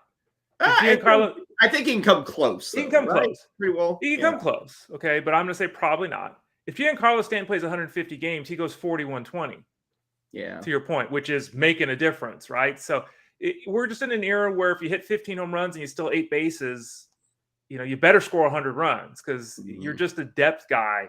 And when you add the injury issues and the concerns there, it's very likely because he's on the Mets. If he's on the Pirates, his ADP would be 50 spots lower probably, right? Legitimately, it's true, right? And then it'd be much more attractive to add him to your team. Let's go to a guy who a year ago started to get a little hype going through spring training. And so often when guys, I don't want to say this player came out of nowhere, but so often when we start to get a wave growing in the preseason, it kind of ends with a dud. It did not for Stephen Kwan, who last season overall ADP was 112 amongst outfielders. He was going 402 overall. And Ray, there's a little bit of Nimmo here, but maybe a little bit more of what could develop for Stephen Kwan. It was a very successful rookie season. I was one of those guys who got excited about drafting Kwan, and I had him. And I keep going back to this. He was doing fine. He was doing really good. And then I think it was late April or early May, and Cleveland was in New York.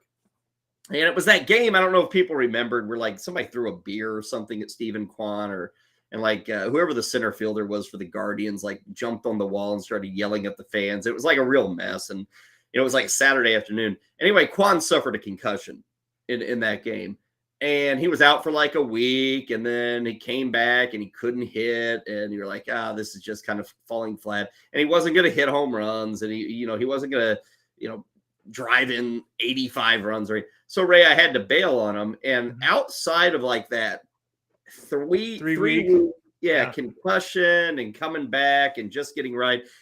If you take that away, and I think in this case, I'd be willing to say take it away. I mean, he was coming off a concussion and all that. He was good. It was just good. I mean, there's a little bit of Nimmo here. It's like he's just good, and that doesn't really get people excited. But do you think there's more in any of his categories when you look at him for this season? I think that, Nimmo to me is a 270 hitter. I think Kwan is a 290 hitter that could easily hit 300. You know this. He walked more times than he struck out last year. He's got a terrific approach. It was a huge thing. There was this running tab. He hasn't swung and missed at a pitch, and he's fantastic at making contact. So his batting average floor, I think, is higher than Nimmo, and clearly his speed piece is way higher. He stole 19 bases last year. It's very reasonable to expect him to repeat that again this season, because you look at him and you think if it kind of struggles, he hits 275. He's got a 350 on base percentage. It's on base all the time. So I think that it's much more likely, in my opinion, that Quan repeats what he did last year versus Nimmo repeating what he did last year. And if I had to choose one of the two, I would absolutely take Quan because, again, I think Quan legitimately has an approach that could lead to a 300 average. And if one of these two guys is stealing 20 bases, it's obviously going to be Quan. And he could maybe outscore Nimmo, and maybe it's not even a maybe. You give Quan 140 games, and let's say Nimmo plays 110. I bet Quan outscores him. He's going to lead off for the Guardians, and I know we don't think of the Guardians as some kind of great offense, but they do know how to win games and score 4 or 5 runs a game. And they've got Jose Ramirez. They've got Josh Bell. They've got guys who can produce. And Quan right now is probably your leadoff hitter for the Cleveland Guardians. Now, if he struggles there, they could turn to some other guys. But as of now, I think Quan kind of penciled in as the leadoff spot. One last name to get to, and it's another leadoff hitter. Last year, leadoff hitters surprised. Schwarber, Nimmo, Quan, and this final guy, Taylor Ward of the LA Angels of Anaheim. Maybe, Ray, we should just look for leadoff hitters who are like buried this year in ADP, and we should vault them up the board. Taylor Ward was one of the first half heroes of fantasy baseball last year. He had dual positional eligibility. In most leagues, that should be gone, by the way. He should be outfield only this season, so pay attention to that. But, Ray, this is another case of, man, you put him as a leadoff guy. If he can stay healthy, Trout, Ohtani, Rendon. Taylor Ward last season, 450 was the ADP. This year, he's vaulted inside the top 100. Yeah, last season was really uneven. He started last year looking like Mike Trout, and everyone's expectations were through the roof. We warned him. I don't know if they listened, because then he started to tank, and then I got the sense that people dropped him. Like he became, and then he had a nice rebound at the end. And when the season was all over, it was really good. Mm-hmm. And you have to remember with Ward that he's one of these players that took the circuitous route. He was a first-round draft pick.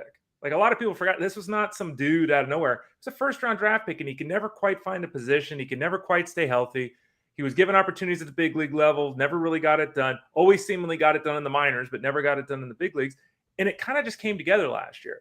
Mm-hmm. And, you look at his strikeout rate, it was below the league average. You look at his walk rate, it was above the league average. The result was a 360 on base percentage. I think there's a reasonable chance he can replicate that this year. And it's a spot in the batting order. Like if Taylor Ward on a really good offense that was structured differently was hitting 6th, I'd get it. Yeah. But on the Angels, he's hitting 1st. It's a massive difference. It's not just 15, 20 plate appearances per spot in the order that you gain over the course of the season. It's that behind me, I've got Trout, Ohtani, and Rendon. And if those 3 guys stay healthy, they're bangers. Yeah. So Taylor Ward is absolutely someone that's attractive on his own right. But you put him in that leadoff spot, I'm in. Well, I was just going to say, you said if Trout can't stay healthy, Rendon can't stay healthy. If those guys are out, would you still be in on Taylor Ward, or does the whole thing kind of capsize? Well, is Trout going to play 42 games? Is Rendon going to play 38 games? Well, then it's kind of capsized. If each guy plays 120, it's still there. Because again, I think Ward's a good offensive player. I think he's a good producer there. I think that he's not sexy. He doesn't have huge power. He's not a speed guy. His batting average, it's going to be okay. He just doesn't have standout tools, but across the board, he's really solid. And with the spot in the order, again, in my opinion, it's a huge, because then we can talk about what is batting protection of the order, right? That's been a long running debate. Mm-hmm. Is there batting order protection? Is it a real thing? I don't know if it's a real thing or not. A lot of the studies actually suggest it's not, but I'll tell you this, logically, if he's sitting there and he's sitting there and Trout and Ohtani are hitting 400 this week, they're not putting him on base with a walk. They're throwing Ward a pitch and making him beat him. And if he's in a nice group, he gets on base. So I just think that it's the capper. Again, hitting 6 on another team, hitting leadoff with this team, I'm in. We always say there's a point in the draft, maybe it's the 5th round, 6th round, wherever, where if you like a guy, screw the ADP, reach for him. Is Ward one of those guys, right? His ADP is 115, which is lower than I thought. But he's a top 30 outfielder. Would you reach inside the top 100 according to that ADP? It would be a reach, by about a round and a half. Would you do it with Ward? He went in the 8th round last night, and currently over at fantasyguru.com, we've got him 24th in the outfield. So I think it depends. 5 outfielders, depth of your league kind of thing. I don't mind pushing him up.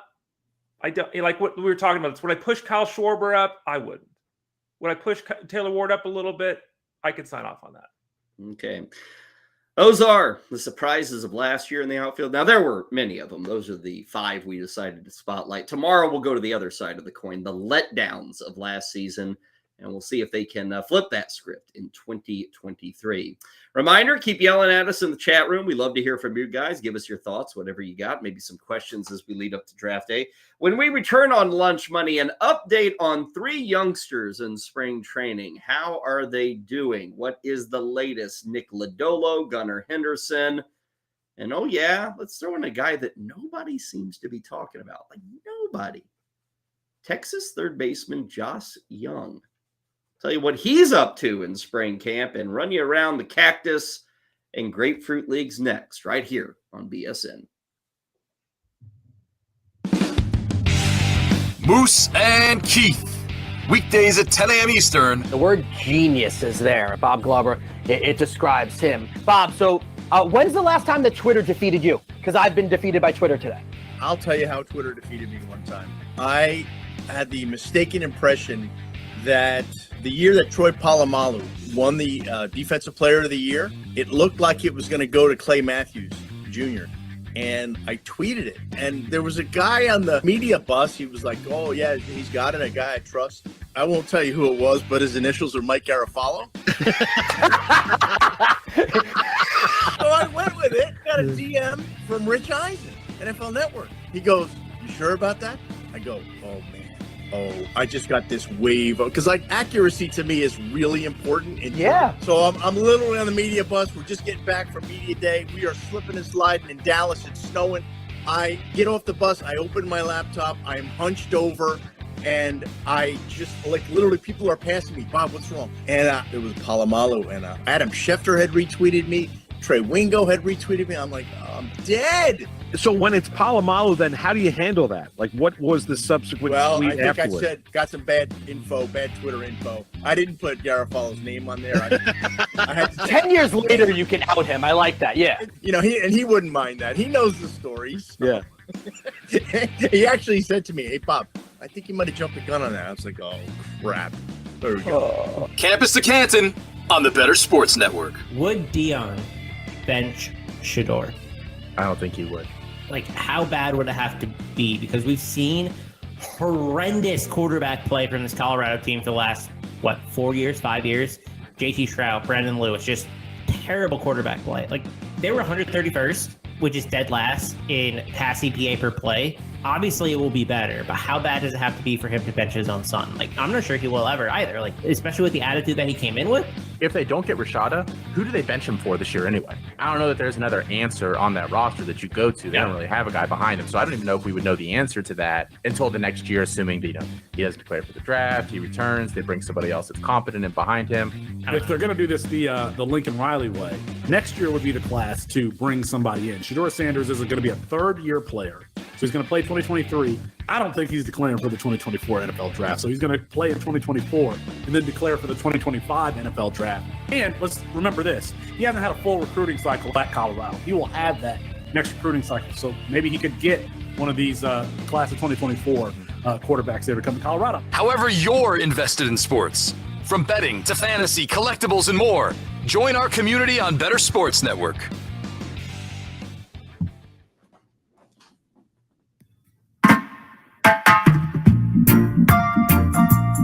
Whether you collect sports memorabilia, fantasy championships, or winning bet slips, talk about it on Bettor Sports Network.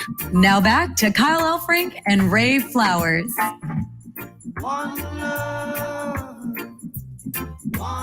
Okay, welcome back in. Kyle and Ray, along with our producers. I want to give their names, right? Give those names. Heather Klein and Josh Winchester. Josh, of course, recovering from the fun and exciting trip to Kansas City. All things Comic-Con. We got to visit with him yesterday. He's got another big Comic-Con coming up, I think, in a week or so out in Chicago. And he is coming at us in about 40 minutes. 40 minutes with the memorabilia. Forgot to mention, today's a Tuesday. So, Ray, we're going to dig into the memorabilia just to give a sneak peek. Sneak peek. We've got a game-used Mickey Mantle bat. We've got a Eddie Murray rookie card. We've got another set of like fancy wine bottles that I think Josh is selecting these, Ray, just to see how I mispronounce all this stuff. I'm not even going to try to pronounce these bottles. Ray, we also have, I believe, a Magic the Gathering card, which anytime I see that, I think to myself, like sophomore, junior year of high school. Now, I was not Mr. Cool by any stretch. I wasn't like, you go to the lunchroom, and once you finish lunch, I went outside with the cool guys and smoked some cigs. Right. I wasn't that guy. I wasn't walking around with a pack of cigarettes rolled up in my sleeve pocket. But Ray, I also wasn't what I would consider a dork, for lack of a better word. But every time I see Magic the Gathering, Ray, I think of the kids who at lunch would like go into like more of a study hall environment, and they bring their desks together and they bring out all these Magic the Gathering cards. And it was just like out of control. And these people would play each other for 30 or 40 minutes. And they were hardcore. And little did I know, I may have laughed at them back in 1994 or whatever year it was.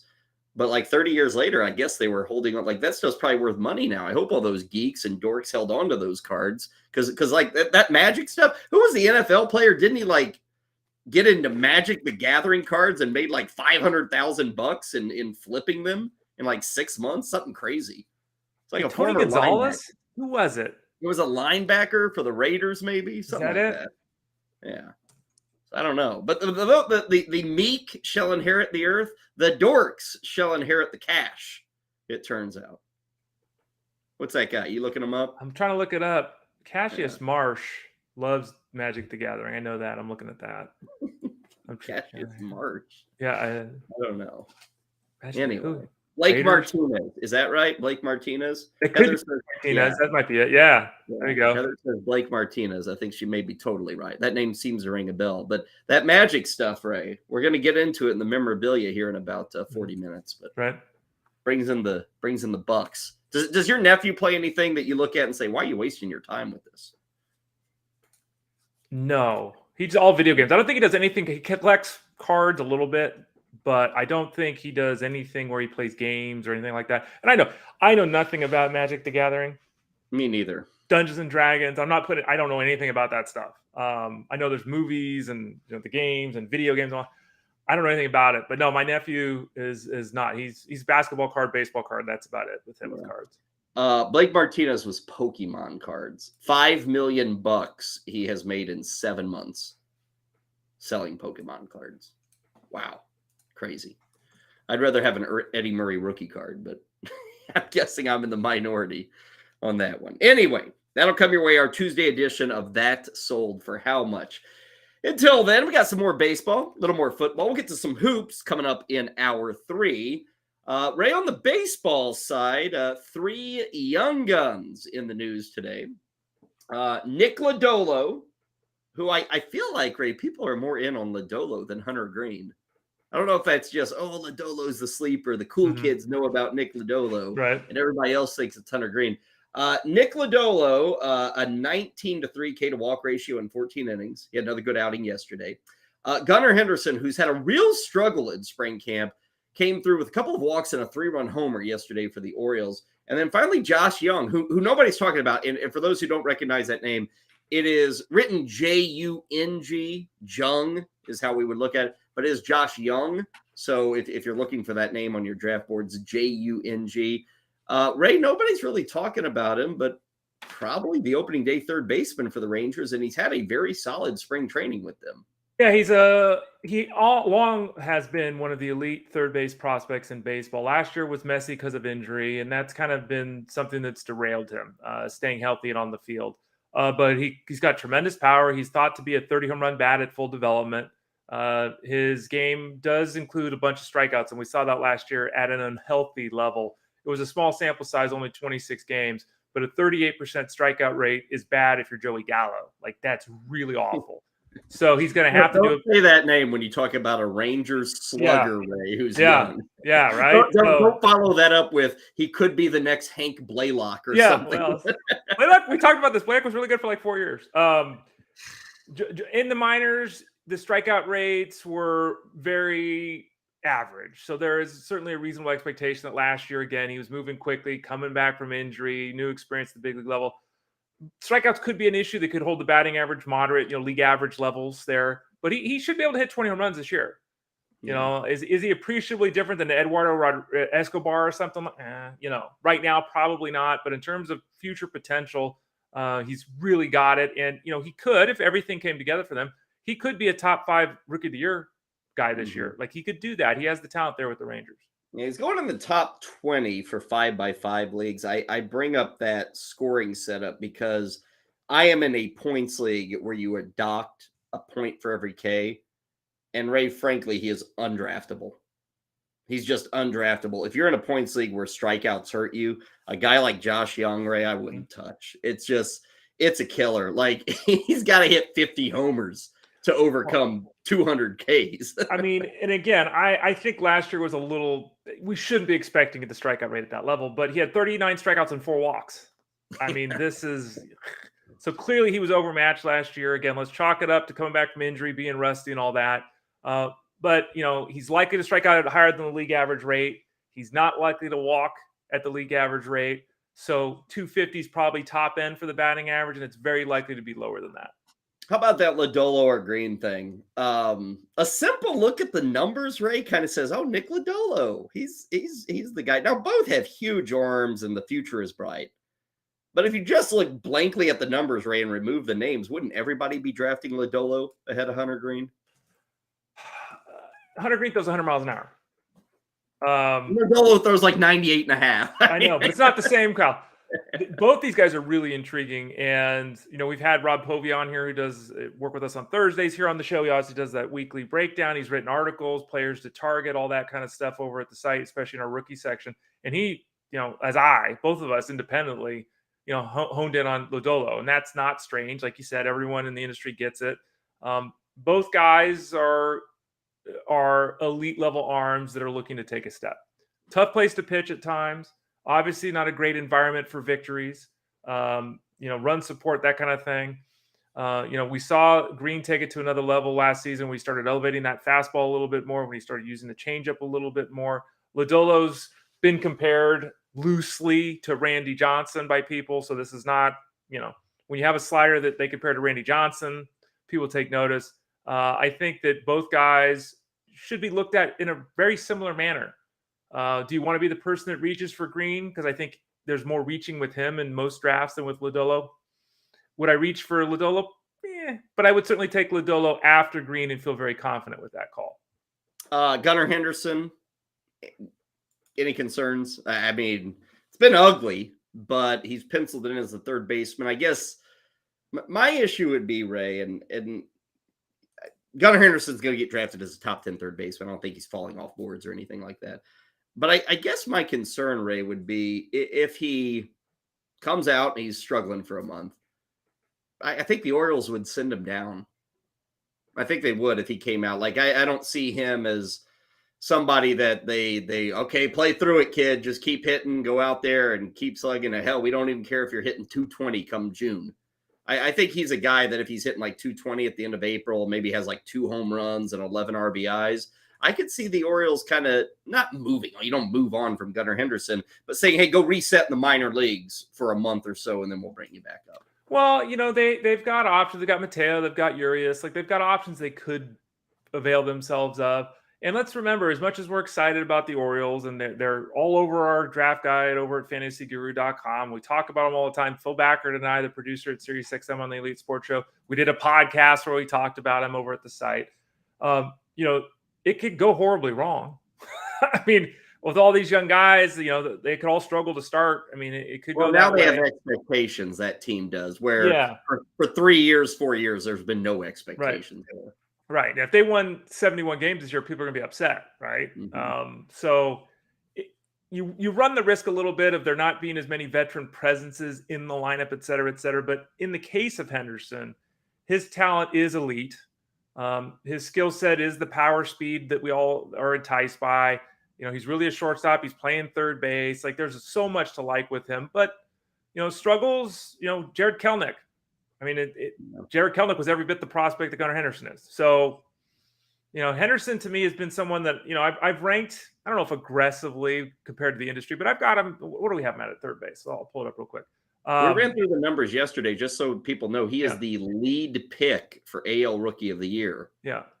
According to the books. Yeah, I've got him 10th at third base. So, that's but there's risk. The advantage he has is third base is relatively blah after the top. You get a lot of just kind of guys there. And he does bring a speed component. It might be 10 steals. It might be 18. He brings a speed component a lot of third basemen don't have. But the risk is elevated. And this for all youngsters, the risk is elevated, in my opinion, Kyle. 5 for 27 is where he's at. Yesterday was his first home run. I think that was, it was his second extra base hit. He had a triple earlier. So 5 for 27. And, it's the old adage of if Gunnar Henderson goes 5 for 27 in August, it's like, oh, it's a bad week. It's a bad week. Here it's like it's a bad spring. He's unproven, all that stuff. I will say one anecdote I'd throw in favor of Gunnar Henderson is, Ray, it's nice to see, because there's not a lot to draw from spring, but it's nice to see that he has drawn 7 walks, which indicates, there's not really, he's going up there just hacking, trying to bust out of this slump, or he's coming up with a Josh Young type approach. I mean, he has 9 strikeouts to 7 walks, even with the struggles that he has had in producing numbers. Drawing that walk total is a good sign for any youngster. So I kind of see that as much of a positive as I do see, say, a negative of, oh my God, he's hitting under 200 with 3 RBIs this entire spring. Yeah. And, and this is always the tough stuff with the youngsters, right? It's how much rope do they have? How much, willingness is the team to let a guy go if he struggles? Do they have options they could turn to either in the minor leagues or at the big league level? What are the expectations for the team? Are they trying to win 95 games? They try to win 75 games. So all of these things obviously go into the hopper in addition to the players themselves. So it's always difficult with any of the young players to get a handle on a variety of factors, which makes it, a challenging game to try to prognosticate how they're going to do in the short term. Moving on from spring training results, a lot of injury news to get you here. First off, Yordan Alvarez looks like Thursday is the day that Houston is planning for him to make his spring debut. That would be exactly a week before the start of the season. So we'll get there eventually with Yordan Alvarez. Bryce Harper will not be placed on the 60-day IL. Ray, I don't know if you're leaning one way or the other when you see that news. It was worth noting. Dave Dombrowski said, we'll put him on the 15, but we can always put him on the 60 at any point. So if we have a roster crunch, we can move him to the 60. If the recovery runs into a speed bump, we can move him to the 60. I know last night, where'd he go in that FSGA? Was it like the 9th round thereabouts? So that was a 14-teamer. 12th round. Okay, so a little later than I thought. Is that an okay spot? I'm starting to come around to the idea that maybe it is. I'm also starting to come around to the idea, Ray, that he's back by mid-June, maybe a couple of weeks earlier than I would have originally guessed.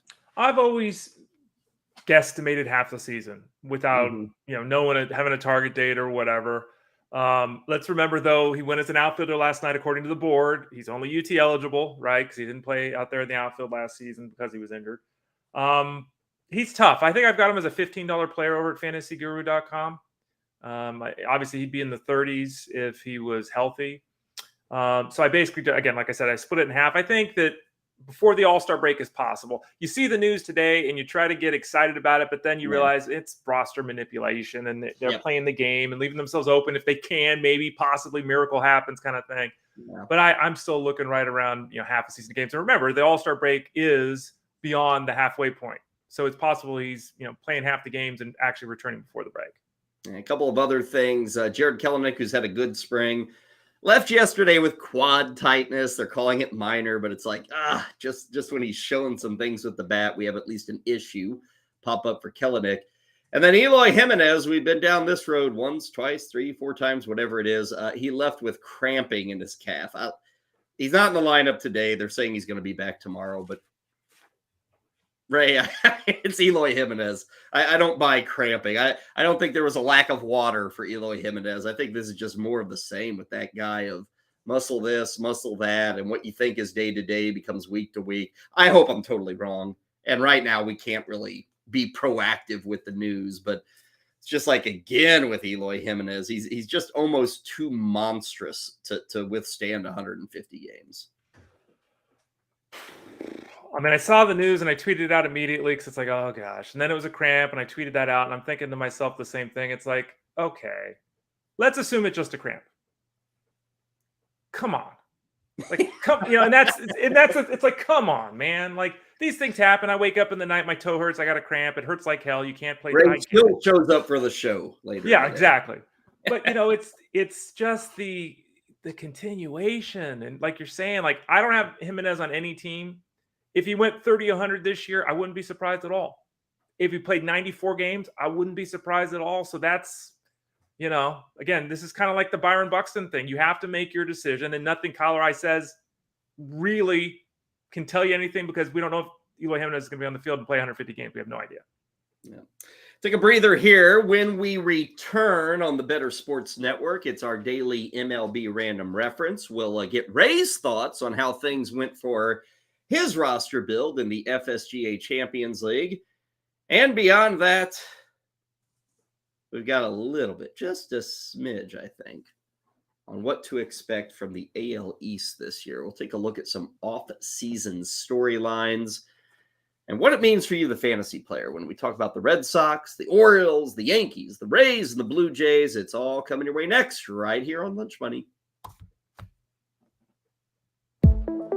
Lunch Money with Kyle and Ray. Weekdays at noon Eastern, presented by FantasyGuru.com.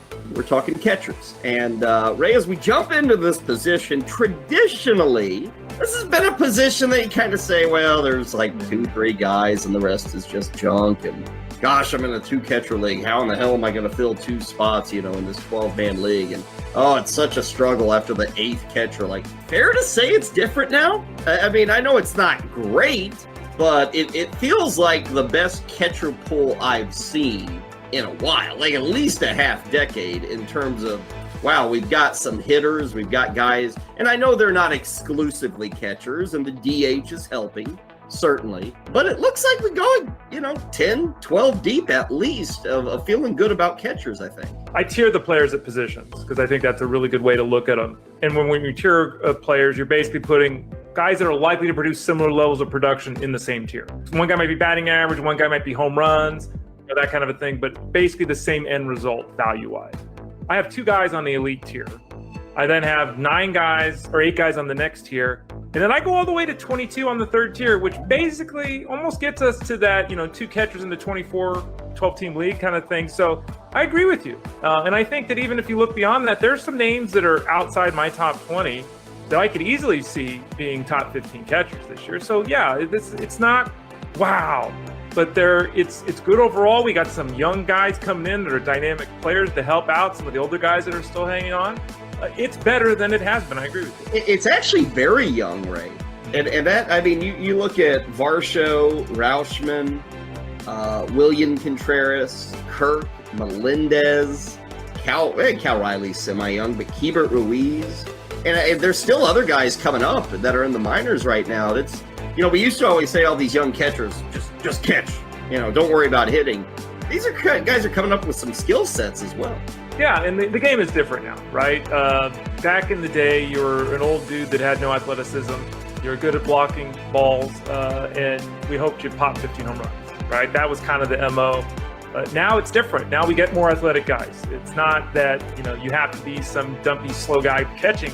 You can be an athletic player that can play other positions, as you noted. So I think the youngsters are bringing more athleticism, kind of like the tight end position in football, right? It's like there is more athleticism at the tight end spot than there was 25 years ago. I think it's the same way at the catcher spot. Make bets and follow your fantasy team where you buy, sell, and trade collectibles in real time.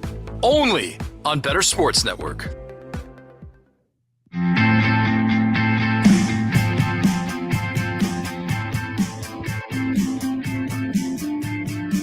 Kyle Allfreak, Ray Flowers, Lunch Money on the Bettor Sports Network. Reminder for those who use the app fairly regularly, this would go for all you in the chat room that send your thoughts to Ray and I during the show. For those of you there, make sure to update your app. We got some new features, clean some things up. You'll get a better streaming experience, as they like to say. So make sure to update that app when you get the opportunity. We were with you until 3 o'clock today. Moose and Keith going to follow us. We got the playbook after that. Justin Finsterman of the playbook is going to join us here in about an hour. Talk some basketball. Before we get to any of that, though, we have collectibles, we have football, we have more baseball, and we have our random reference. And Ray, just during the break, I clicked the random reference and said, okay, some random box score. But then I noticed the date, August 11th, 1995, which for those who really do know their Kyle Elfrink trivia, August 11th is Kyle Elfrink's birthday. So I was trying to think, I would have turned 17 on this day in 1995. Right? I do not recall. I recall a lot of things from the 90s and the 80s. I do not recall this specific game. The Reds were in Miami, Reds and Marlins. And the Marlins, who were not very good that year, a little bit under 500, they defeated the Reds 6-2. Now, the Reds were very good that year. The Reds were a team that I think won, what would have been I think that was still the NL West back in 1995. They won that division. This was the first year, 95, after the lockout when we didn't have the World Series. And Ray, what's interesting there is August 11th of 95 is this box score. I think it was August 11th of 94 was the day they went on strike. That So sounds about right. this was a big birthday celebration. I finally got baseball on my birthday. Now, in terms of this game, again, the Marlins win 6-2. Joe Robbie Stadium. That'll bring back memories. Let's see, our winning pitcher, Pat Rapp for the Fish. Pat Rapp, yeah. Here's a name you remember. Losing pitcher, Mark Portugal. So there's your losing pitcher. Mark Portugal lasted 2 1/3 innings. He fell to 5-8. Now, this Reds team I noted was very good. Even with this loss, they were 60-35 at that point. And remember, 95 was a shortened season because the strike and getting everything. But Barry Larkin, I think he won the MVP. Check that out for me, Ray. 95, was that his MVP season for Barry Larkin? Barry Larkin went 30-30 one year to win the MVP, and the MVP was in 1995. You're correct. There you go. So this was his MVP season. Not an MVP in this game. In fact, he may have gotten hurt. He went 0-2, and Lenny Harris came in to replace him halfway through the game. One of my favorites of all time, Ron Gant, was on this Reds team. Reggie Sanders, Hal Morris, Benito Santiago, Brett Boone, Jeff Branson, Mark Portugal. I like that Reds team. It's shocking. So 1995, Barry Larkin wins the MVP. 1996, he comes in 12th. In 1996, he hit 17 more home runs. He drove in 23 more runs. His OPS was 100 points higher. Like, what is going? He went 15 home runs, 51 RBI, 66 RBIs in his MVP season. Well, remember too, how many games was it? Like in 95, remember we had a shortened schedule. So all those counting numbers are going to be played down. 21 fewer games. Okay. And he dove.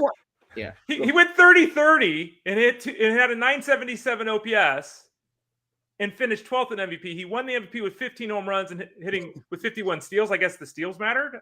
Well, maybe what matters, Ray, is look me up the record of the Cincinnati Reds in 1996. In 95, they were one of the best teams in baseball. He went 81 and 81.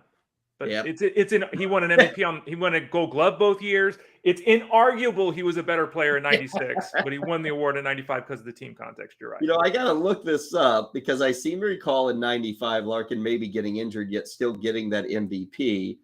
Okay, this wasn't the injury I was thinking of. So he left early for whatever reason on August 11th of 95. Look at Dante Bichette's season that year. Dante Bichette leads the league in hits, leads the league in home runs, leads the league in RBIs, leads the league in slugging percentage, hits 340, and Barry Larkin with his 15 home runs and 66 RBIs wins the MVP. I mean, Dante Bichette hit 21 points higher, had a 130-point higher slugging percentage, had a 100-point higher OPS, hit 25 more home runs, and doubled Barry Larkin in RBIs. What was the record of the Rockies in 95, right? Well, and I'm not arguing that he was a better all-around player, because clearly he was nowhere close to a better all-around player. Well, and they won 77 and 67. Did they? Okay. Now, was that Bichette's first year, though? Was that like the breakout for Dante Bichette?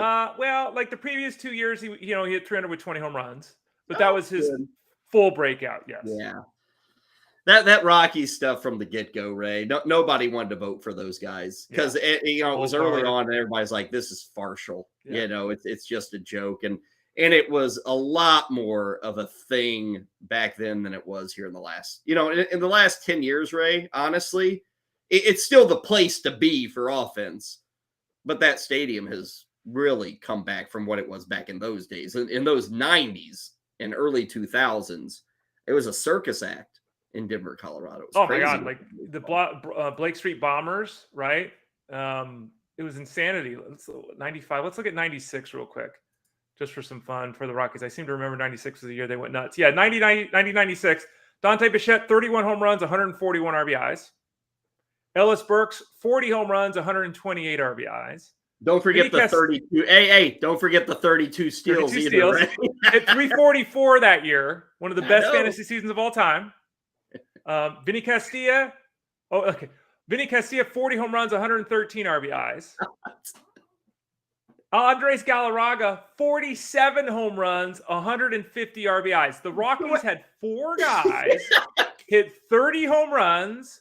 4 guys hit 30 home runs with 110 RBIs, and 4 guys hit 330, 110. 4 guys with 330, 110 on that team. Wow. And that Larry Walker only played 83 games because he was hurt. He had 18 home runs, by the way, and 58 RBIs. So he would have joined the list if he'd been healthy. Yeah, that was the year that in 96, Caminiti won the MVP, and it came out later that he was like juiced out of his mind. Right. He admitted he was. It's not like anybody was accusing him of this. But I always saw, Ellis missed out on his MVP. Piazza finished second in the MVP. Ellis finished third. That's the great Ellis Burks, though, for those who don't know. I mean, again, those numbers for Ellis Burks, he went 40-30, hit 344, had 128 RBIs, and scored 142 runs. There's something where that year had not happened since like Hank Aaron. Yeah, right. Like 1958 or something. Right. Just where you hit all those milestones that Burks hit. Yeah. And he was a good player, but that year he's just out of his mind. Yeah. He just one of those magical seasons for the great Ellis Burks. Anyway, our random reference, 1995, the day I turned 17. I probably was at soccer practice that day. I don't think there was anything special about my 17th birthday. Well, the game also included 1987 MVP Andre Dawson hitting 5th for the Marlins. Yeah, that Marlins team. Woo! I mean, that ain't so good. That's an ugly lineup there, Ray. I mean that is. Yeah. I mean, Greg Colburn, Jeff Conine was a good player. Obviously, he had a good year. Had a very good year. But like Jerry Brown, Cavillo Veras, Kurt Abbott. I remember Kurt Abbott was supposed to be like a future star at shortstop. He sucked. Steve Decker, former Giant. Yeah, Steve Decker. Cat Rapp, former Giant. Great one there, Ray. Remember Chucky Carr? I was just pulling them up, and for those people, Chuck Carr. Chuck Carr led baseball and caught stealing one year. Same year he led the league in steals. He had 58 steals and was caught 22 times. But yeah, he had 58 steals one year. Not bad, not bad. Chucky Carr, I feel like Chucky Carr, he came to St. Louis at one point. They're like, next Vince Coleman. This guy's going to be Vince Coleman. And then then he ended up on the Marlins the next year. And he lost him, I think, in the expansion draft is where they lost him. 4th and rookie of the year. And he stole 58 bases as a rookie. So there was something to that Vince Coleman thing. Of course, it didn't play out that way long term, but yeah, he was Juan Pierre without the hit tool. That's Chucky Carr. You got to call him Chucky Carr, Ray. It's not Chuck. Yeah, Chuck. Agreed. Chucky Carr. Okay, that is our random reference for today here on Lunch Money. Ray, nothing random about your draft last night. The FSGA Champions League. This is the high water league of the FSGA. What's fascinating about this league, by the way, people, is there's 14 teams. The bottom 2 finishers are relegated. So if you finish 13th or 14th, you are embarrassed, professionally called out, and sent to the minor leagues. What is it? The senior circuit, I think, is what the league is called. The FSGA has 2 other leagues. I think the winner of the senior circuit, whatever the third one is, they win their way into the Champions League. So, Ray, you are part of this league. So you can't finish in 13th or 14th. Surely you put a draft together last night that's going to beat those standards, right? Yeah, I would hope so. Yeah. And again, the draft is free. Everyone can go read it over at fantasyguru.com. It's a lead baseball article right now. I do a diary while I draft. So I'm actually typing, should I take this guy? Should I take that guy? Oh, crap, that guy got taken. So people can kind of see the thought process I have while I'm putting the team together. And, it didn't go the way I had planned it from pick one. So, sometimes that's the way it goes. You got to adjust. What do you say from pick one? I guess your first pick was Bobby Witt. Now you were sitting at 11th overall out of the 14. What didn't go right in that first round? You had to settle for Witt. You were hoping. Yeah, Bobby Witt. Yeah, no, I mean ADP said Mookie Betts is possible. He doesn't ever seem to make it to that level. He never makes it to his ADP in industry drafts. I was hoping Mookie Betts. I thought maybe Juan Soto, who we talked about earlier. He falls a little bit sometimes. I thought for sure Dante Bichette. Like he was the guy I was going to take as the draft is progressing. When Betts goes, I'm going to get Dante Bichette. Or excuse me, Bo Bichette. Bo. Yeah, sorry. We got you thinking about Dante. I did. Same hair. But so then Bichette goes right before me, and it's like, crap. Like this really is starting to. And my initial button response was, I'm going to hit Freeman. I always hit Freeman. I love Freddie Freeman. Let's do something a little different. So I went Bobby Witt. I found myself building teams rightly or wrongly to this point. A lot of teams I've built have been around the infield. That's just the way it's worked out. I wanted to get a little speed. What I've done a lot of is I take Freddie Freeman, Manny Machado, Rafael Devers, and I end up walking away from the first couple rounds and I have no speed, right? And that's okay because you can address it later. It's not that you can't do that. But I thought, let's get some speed at the top. So I took Witt, and that led me to Paul Goldschmidt in the second round because then I wanted to get that stability because Bobby Witt might hit 250 this year. We've talked about him on the show. I wanted to get a veteran that'll stabilize my batting average. I didn't get Freddie Freeman, so I knew first base. If I waited till round 3, first base would start to get messy. So I ended up with Witt and Goldschmidt as my top 2 guys, and I really hadn't considered that as the starting build. Looking at your roster, Ray, I don't think I've said this much to anybody. Do you have too much speed? Possibly. You've got a lot of guys with stolen base potential. And I'm wondering, and I'm not talking like you got multiple guys with 40 steals, but Ray, you got a load of guys who can get you 15 steals.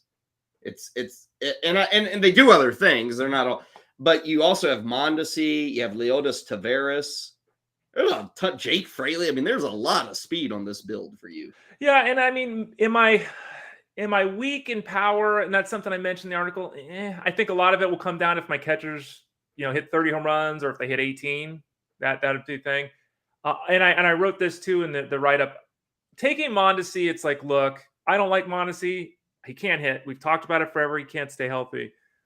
But I took him at that point because it's like I feel very confident taking him in the 16 round of a 14-team league can give me value. Like I'll get that value back. He plays 80 games. I'll get that value back. I'm kind of thinking I might trade him.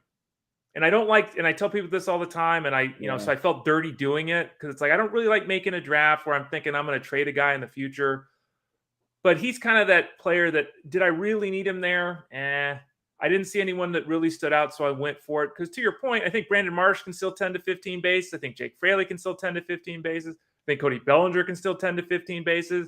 I think it's easily possible for Luis Robert and Christian Yelich to steal 15-plus bases. Bobby Witt should steal 30. So I do have a good deal of speed on this team. And if Mondesi is healthy, I'd probably lead the league in that category. You've got a interesting pick in round 28. And you did, I don't want to say invested in closers, but you got a couple of closers. You had Scott Barlow, you had David Bednar, 2 closers. Ray, you got a couple of other relievers, Taylor Rogers, Justin Still, Giovanni Gallegos. You still found room for Liam Hendricks in round 28. I feel like we've heard nothing on Hendricks, which isn't a shocker, but best case scenario, Ray, Hendricks is maybe all-star break. Mm-hmm. Now you've got a lot of other arms here that you're going to be using for random saves. Maybe a guy falls into 15, who knows? Right. But talk about Hendricks there that late. Yeah, this is a league where we have unlimited IL spots. So you have the ability to be a little bit aggressive with how you handle the later rounds. And again, at a 14-team league with 29 roster spots, you're to the point where, and I hate using the term, but the dart throw is kind of where you're at in the late reserve rounds. Like, am I trying to get power? Am I trying to get positional help? And though I think Bednar and Barlow are perfectly solid options for saves, neither one of these guys, in my opinion, is a great bet to get 30 saves, right? So it doesn't do any harm to try to build a little bit behind that. I think Gallegos and Rogers can both get me 10 saves, and I think produce good ratios. So did I need Hendricks? But I'll take him here because I didn't see a player again that really stood out. I'll take Hendricks. I'll immediately put him on the injured list.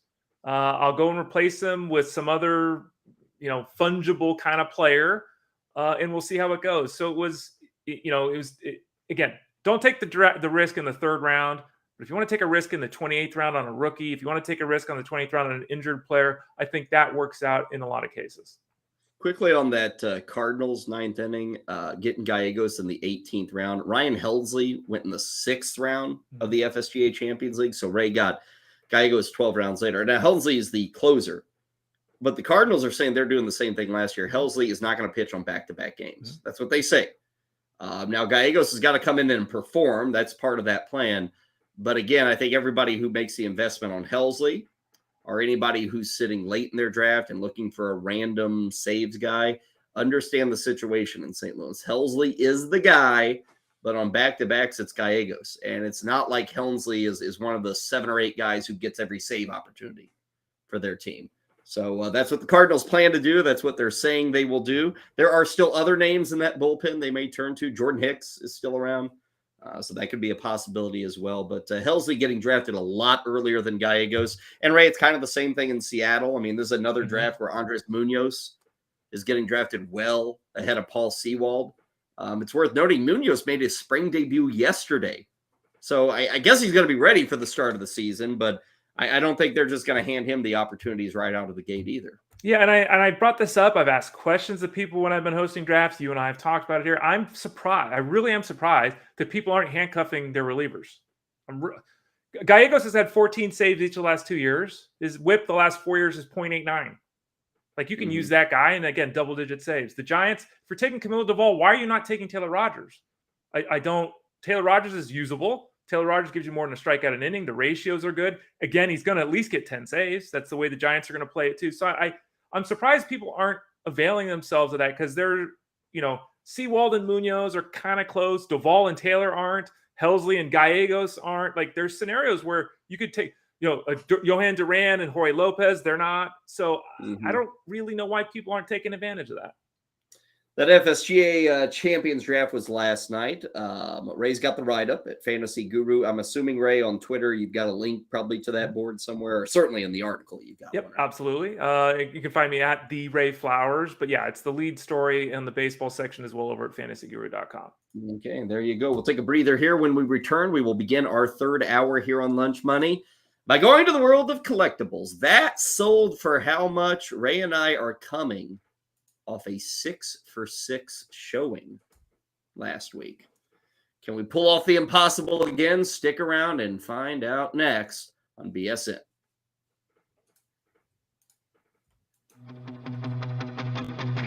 Talk sports with Lisa Ann and Rick Kamla, Wednesdays at 7 p.m. Eastern, exclusively on Bettor Sports Network. Let me say something about Tiger. Tiger has had to redesign his entire swing. Tiger has a difference in the length of his legs because of that horrible accident. In golf, there's no hey, you can't walk the greens, you have to take a cart. So I assumed by day 3 on Sunday, the inflammation would start. He took a couple breaks where they take care of his back a little bit, but it is fascinating watching him. And so it gave me this thought, is he that skilled at golf? Or is this a mental thing of dedication and determination? He is so dedicated to the sport that no matter what, he's relentless to it. And the dedication and determination goes to the golf, the swing, the playing, the walking, but it goes to his overall health. The average person who doesn't stay in great shape, gets in an accident like that, goes through multiple surgeries, is not recovering and going out there to walk. And that course has some pretty steep inclines, a lot of walking. I mean, how else can you factor in these athletes, the Michael Jordans, the LeBrons, these players that their whole focus is really optimal health. optimal body skills, optimal. And then what comes next is being the best at what they do. I think you just hit on why Tiger still has that drive. I don't know this. I don't know the man. It could just be love of the game. It could be, I want to make as much money as I can while playing. Could be all this stuff. But LA, a lot of people think Tiger Woods is the GOAT of golf. And I don't understand how you can be the GOAT of golf when you are 3 majors short of Jack Nicklaus. Okay. So like LeBron, I don't think he cares what guys like me say anymore, right? He's past Kareem. He thinks he's the GOAT. I mean, he's third on my list. He's in the debate. Many other people think he's the GOAT. He's not my GOAT. You know what I mean? So I wonder if Tiger is there, like LeBron, like, I don't care what the pundits, what the barbershops say. I'm the GOAT. I don't have to do anything more. This is all gravy. I wonder if Tiger looks at it that way. I don't know what Tiger's mindset is in the GOAT status, but when players talk about what it's like to be at a tournament, when Tiger's playing versus when he's not, they'll tell you that they're on the greens and they can hear the roar 4 holes over, and that there is nothing that compares to the excitement of when he's present. Bettor Sports Live, Wednesdays at 7 p.m. Eastern, 4 Pacific, exclusively on Bettor Sports Network. Or listen whenever you want on the app with BSN On Demand.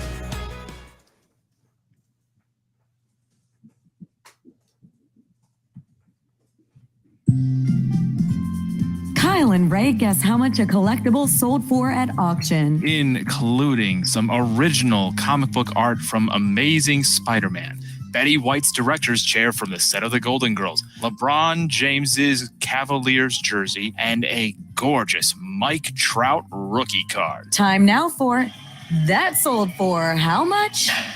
On Lunch Money, presented by FantasyGuru.com. Here's Kyle and Ray.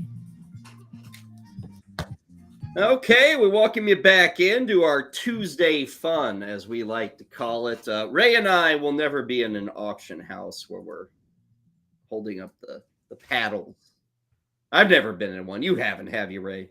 No, I've seen them. I've walked into a room where they're having one, but I've never had a paddle. Yeah. I know you eat caviar and stuff. Yeah, that's true. I was watching, that Finding Italy show. Have you ever seen that on CNN? No, I haven't. It's a good travel log, food kind of thing. And they were at an auction for truffles, for white truffles, or was it black truffles, whatever the rarer one is.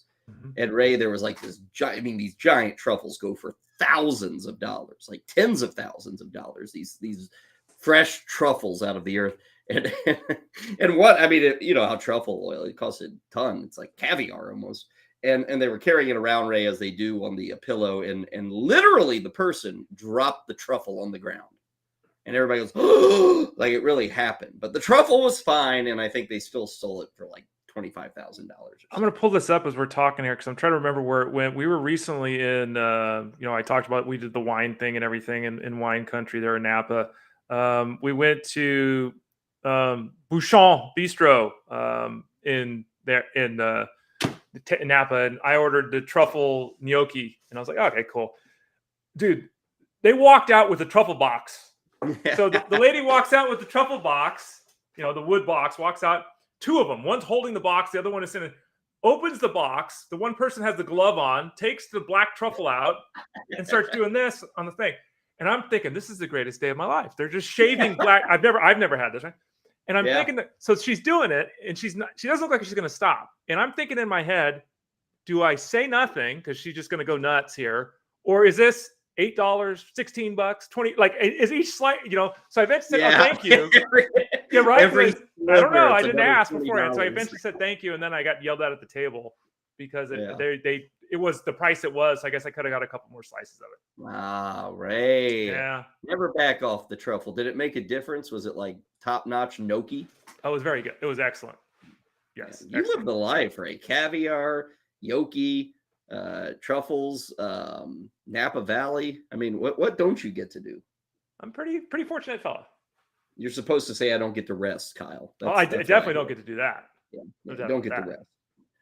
Okay, we've got 6 items. Sorry about that. I'm getting all the price tags down so we can do the mixing and matching. 6 items with 6 random prices. We know a bit about the items, not only our own knowledge, but also the knowledge that we have gleaned here on That Sold For How Much. And we've got 6 random price tags. So the goal is we go through all 6 items. And then Ray and I will match up item to price tag. Again, a week ago, 6 for 6. So, Ray, our reputation precedes us on this one. We will start with our first item. We referenced this earlier. This is a 1993 Magic the Gathering MTG Alpha Black Lotus. This was a small run of specialty cards in the 1990s. Illustrated by Christopher Rush. Now, these are the cards I remember when I was talking about those nerds, these black bordered ones. I don't know if I ever saw this one. Anyway, PSA has graded only 6 examples of this card as a 10 out of 105 that they've looked at. I like this part too. The case has an unconfirmed Christopher Rush autograph. So, Ray, that makes it mysterious. I would say this. If see it down there? Yeah, I don't know if that's kind of messy. Yeah. I see that, Ray, and it's like some people are paying for the unconfirmed autograph. I'm not. Because that's got to influence the price, but it could be a total fake. Yeah, you got to just pay for the Gem Mint 10. Like that's an ugly signature. It's kind of messy. The ink isn't clear. It's, and again, I'm not going to say I'm going to put Windex on it and just clean it up, but I'm buying the card if I'm doing that. It's hard to get things unconfirmed anymore. I wonder if he just never signed items. But look at that. That signature, if you practice that, anyone can do that. That's a very simple. No way. Handwriting experts would tell you there would be telltale signs. So you're going to go spend $1,500 to get a handwriting expert to? Well, that's why I wouldn't touch this thing. Yeah. I'm sorry. Let that be somebody else's problem. First off, it's Magic the Gathering. Let that be someone else's problem. But also, I'm not paying for this unconfirmed signature. I wonder if that'll influence the price. We'll see. Item 2. We love getting our comic books. This is from way back in 1940 by a comic book producer, Timely. Not Marvel or DC. This is Timely. The Human Torch. The first appearance of Toro, who is the Torch's equally fiery sidekick. I did not know there was such a thing. I will admit, I did not know there was a Toro. Did you, Kyle? I did not. Okay. I'm kind of digging the Submariner down there. Yeah, Namor. I see that. Yeah, I knew him. I kind of like Namor. This is from 1940. This issue is currently tied for number 45 on the list of the top 100 Golden Age comic books. So it's Human Torch number 2, but it's the first appearance of Toro. Is Toro the female version? Is that? Is the Hispanic version of the Human Torch. Or is that Bull? Toro is Bull. Yeah. Okay. Who knows? There we go. The Human Torch. I like it. I always love these. I don't know what it is about colors from the 40s and 50s, but they just look more real. Look more entertaining. It's a cool cover. Yeah. Yeah, very cool cover. Now, here is Josh Winchester, our producer, just screwing around with me. These are 12 bottles of wines, okay? Stored in Europe. It's Vosne Romane Cross Paranton. Now, I could say that to Ray over at his French laundry store, and he'd probably buy a bottle from me. Oh, yes, Ray. The Vosne Romane Cross Paranton. 800? We'll take it. Now, this is from 1996. Right. 12 bottles of fancy wine. They look fancy, don't they, Ray? But I don't know. I'll tell you one thing. When these wines come up for auction, they need to make them look cooler. Like, this just looks like the local Total Wine stacking wine bottles in the corner to get you to buy one. I told you we went out to Farniente when we were out there at Napa. The guy was talking to us when we were having our tour about the place next door where it's like $3,000 bottles of wine. And so wine, for those people that aren't involved in the wine market, I mean, that stuff, there's you and I go $100 cool, $200. Yeah. Okay. Some people say 2,000 and up. So who knows how much that costs, Kyle? I doubt I will ever taste wine that is like 2,000 and up. But even if I did, I don't know. That seems like something, Ray, that would let me down. I'd be like, I bet I wouldn't like it. It'd be like, But wine lovers probably, that's what you want out of your wine. But my palate is all Americanized. Well, your palate's also give me a $30 bottle of Jack. You're not exactly. Well, let's not throw me in the dirt, Ray. No, but what's the most you ever spent on a bottle of whiskey? You spent $100 Not on a bottle of much. whiskey? I maybe $50. Yeah. So that, and again, I'm not putting you down. That's just like, so like a $500 bottle of wine is expensive, right? I mean, even if you have the money, it's I like, have spent like $400 to $500 on like champagne. I have done that. Okay. Yeah. But that's about the most I've ever spent on any single bottle. And it was exquisite. But I've had better bottles of champagne for less, usually because they were at the champagne house and they were just less. Yeah, They didn't have quite the upcharge. Yes. Let's go to item number 4. This is from the sports world. Here's a unique one. Of course, we're going through March Madness, NCAA tournament. Here is a game-worn 82-83 Michael Jordan, North Carolina basketball uniform. The photo is matched to the Sporting News cover that you see there. It includes a certificate of authentication, all that stuff. But I love this. You've got not only the jersey game worn, but you also, I guess, maybe, I don't know, get the issue from the Sporting News. So pretty cool, Ray. Michael Jordan, UNC, before he was the MJ we know. I like that one. Yeah, I mean, and again, we're at a disadvantage here because you and I aren't in the market and have any idea. Are there 6 of these? Is this the only one? Like, this could be the only one. I mean, for all we know, Maybe right? many of them. Yeah. So, I mean, that's really cool. Like, I kind of like that. I mean, the jersey's kind of cooler than the Bulls stuff. kind of is. I was thinking the same thing. Yeah. It's pretty neat. You're gonna go see that movie on Nike and their whole, catch up to Jordan in '84. What's it called? Like Air? Or I haven't done any research into this. Jeff Manns mentioned it the other day. I guess he's looked into it a little bit, and it sounds like there's a lot of Hollywood involved there. So versus it actually being factual. You don't say with Ben Affleck and Matt Damon in it. It's got a lot of Hollywood. You're surprised?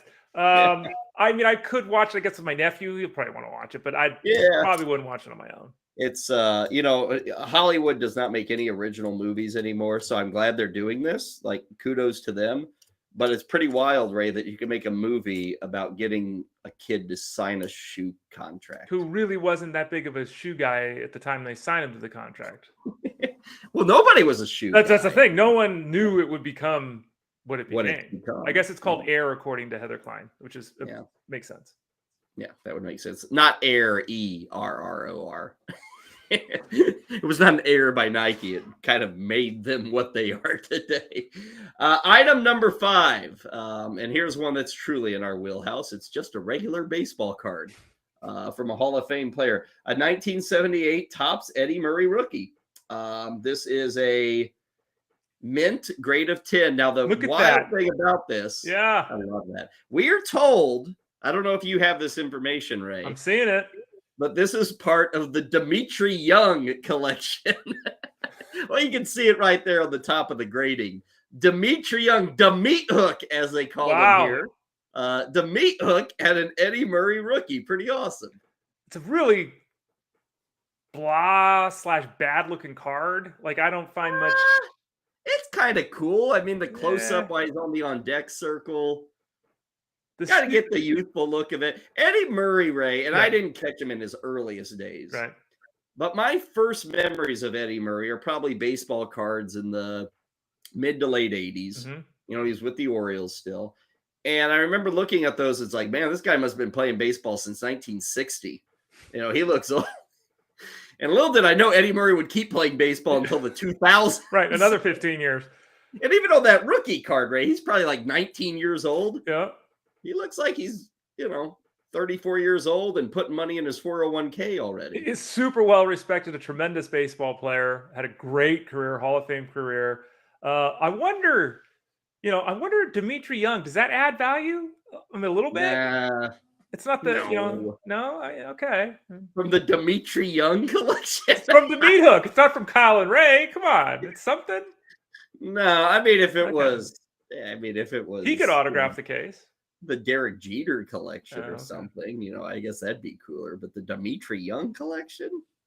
I mean, what if it said the Hook collection or something? The meat hook. Eddie Murray always, like, you see her, he's in the rocking chair. Eddie Murray looked like he was sitting in the rocking chair up there at the plate. Yep. He just had a very relaxed looking swing and stance in the plate. Finally, a 1962 Mickey Mantle All-Star game used bat from the 62 All-Star game. Let's see. This was presented as one of the most important relics to emerge from that vintage lumber. You can kind of see it there. Yep. It appears to be a very that's normal. I mean, nothing unique about it. But this was in DC, I guess. Is where they played the All-Star game that year. I do not know what he did in the 62 All-Star game. I don't even know if he made contact. But it's kind of a cool thing, Ray. The great Mickey Mantle. Anything he touched is worth some money. So that's a cool one, getting an All-Star game bat. Absolutely. And I guess he used it after the fact, right? Mickey Mantle in that game. Let's see where Mickey Mantle is. Let's see if he played. Mickey Mantle. Mickey Mantle, did he play? Maybe he did. Maybe he was getting boozed up and hanging out with Sally Mae and her friends. He didn't play. I think there's probably more to that story that Mantle. So it says game used. I don't know. Did he walk?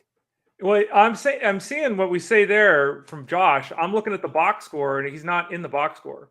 So I'm looking at Baseball Reference. If you were the only one who bothered to look this up to see if he even played, someone just bought a bat that was never used. 1962 All-Star game on July 30th.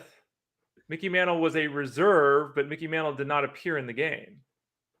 Were there two All-Star? There were two All-Star games in 1962, were there? Might have been back then. You're onto something because they used to play two All-Star games. Trying to think, was one postseason or I don't know. Let's see. Let me check that up. How many years did they play two? They All-Star did. games? Okay, so it it looks like he struck out and walked in his two plate appearance. So this must be maybe the first or second All-Sar game that year. Must have been the second one that year. Yeah. Okay. So it was game used, but it did not lead to any contact in that game. Cool nonetheless. Mickey Mantle held it in 1962, and here we are 60 years later. You can have it. Now that is an artifact, Ray, that if I bought it, I'd hold it. I wouldn't you? Wouldn't you pull it out of the case or whatever and take a couple practice swings? I think not you making have to. contact, but I'd swing that bat. It's not like it's going to break in half when you're swinging it. Yeah, he apparently hit. He did play in the other game, so we can verify that. But yeah, I think you got to hold it. Yeah, you got to take a hack. Yeah, I'd even let friends hold that, to tell you the truth. I don't think you're going to ruin that bat. I don't believe, by letting other people hold it, which makes it to me kind of a cool item. So there we are. We've got the Magic the Gathering card, Human Torch number 2, 12 bottles of wine. That's very famous. A Michael Jordan game-worn North Carolina jersey, Eddie Murray rookie card, and the 62 Mantle bat. Now, here are the price tags. We've got 41,000, 1.4 million, 540,000, 29,000, 45,000, and 55,000. So, Ray, one of these is over $1 million on these cards, or of these 6. Is it the wine? Are you willing to go? It's 12 bottles, so that's a little over 100,000 a bottle of wine. I mean, I know that wine can be 96. It's pretty young. Yeah. But we have had a lot. All the alcohols we've had on previously were whiskeys. I think they were all $1 million. Their collections. If I'm not mistaken, it's not the Mantle bat's not $1 million. And stuff, I think the Mantle bat's not $1 million. The card's not $1 million. The art comic's not $1 million. I can't imagine the magic card. I could imagine the magic. Really? Thing. There's the grade, perhaps the autograph. But I mean, can you pay $1 million for an unconfirmed autograph? Okay, we're getting more information now in the chat, which we did not have previously, Kyle. The Jordan jersey was from the NCAA championship final, the historic shot. That changes everything. That does change everything. That in effect put Michael Jordan on the scene. That was the first moment many had ever heard of Michael Jordan. Yeah, that I don't know if it massively gets to changes $1 million, does it? It massively changes the value, though. Massively. Like massively. Thank you for telling. We should have had that information at the start. It's great to hear. Boy, I don't know. You think he goes to $1 million with that information? I mean, it's Michael Jordan, and it's the only one. That's true. Let's go with $1 million for now. Okay. Wine, 540,000. Okay, we're guessing, but that sounds reasonable. Okay. Now here's where it's a mess because we've got 4 price tags between 29,000 and 55. Yeah. So this is what it becomes an issue. You're a big Magic. You want to do the Magic the Gathering card? Do you think that's the most expensive? I'll tell you this: the Eddie Murray rookie card's got to be the least, right? Isn't that right? Got to be. I think that's fair. Yes. So the lowest number we've got here, 29. Is it 28,000? Yeah. How is that? We'll go with it because it's the lowest. 29,000 for the Murray. I'm surprised by that number, but I could be totally wrong. And I misspoke. I think I said it's 414,000 is the first number, Ray. 414,000? Yeah. So I said 41. Right. So the wine, so we got 414 Gotcha. and 540, 1.4. Wow, that throws everything. I mean, this is all for a loop. I feel like I'm guessing all over the place here. Jordan, $1 million for, I can buy it because it's so historic. I bet we're wrong, though. Because jerseys don't go for that much. No, but I'm willing to be wrong on that. It's arguably the greatest player of all time. Like you said, it's the shot that established him as a great. It's the only one in existence. Yeah. I'm okay with it. Okay, we'll leave it at 1.4. Wine, 540. Okay on that. It may be 414. So that could be there. Right. Murray's got to be the least. I can't imagine Eddie Murray being 45 or 55,000 bucks. It's Eddie Murray. I mean, Hall of Famer, but yeah, I would agree. I would agree with you there. Eddie Murray doesn't have a moment ever. No. Sorry, Eddie Murray, but you were a compiler, which was good enough for the Hall of Fame. But 29,000. Comic book. I think it's got to be 45 or 55. I'm tempted to say 45, Ray. It's an old comic book, but no offense to Toro, but you're like the Eddie Murray of comic book characters. You know? Yeah, I mean, and it's great at 8. We've learned that if it's like a 3 or something, there's no value. This is an 8. But I'm gonna agree. It's number 45 on the history list. Yeah. You know. I'm going 45,000. Okay. Yeah. All right. Now we got the Mantle bat. The Mantle bat, I'm guessing there's a few of those that are out there. And like this All-Star game, nothing special. Didn't win an MVP. 55,000. And then the Magic the Gathering card for 414. Like it's Mantle. Mantle's kind of like everything with Mantle's more, right? Yeah, but it is a rather. It's not even from like 61 when him and Maris were having the back and forth, for the home run title. It can't. I'd be surprised if it was 414,000 though. You Yeah. thought the Magic card was super expensive. It's a 10. I think the Magic card is. Okay. Well, Ray, we just had that. The guy with the Raiders selling Pokemon cards, making $5 million. Right. I mean, Pokemon's not all that different from this Magic stuff. Okay. And that card's 30 years old. True. And it's a 10. It was a limited edition run. So I could see it over the wine. I mean, that card's older than the wine, right? I know it is, right? Well, the wine's 12 bottles, though. I'm going to normally, like a case. I don't know. I don't have a strong preference for either one. If you wanted to flip Magic to 540, I'm not going to, I'll go with wine at 540. Okay, all right. Magic 414, Human Torch 45,000, Mantle Bat 55,000, the Eddie Murray rookie 29,000, and the Michael Jordan uniform 1.4 million. The Jordan thing, we may be totally wrong on that price tag, but it's the only thing I'd give over $1 million for.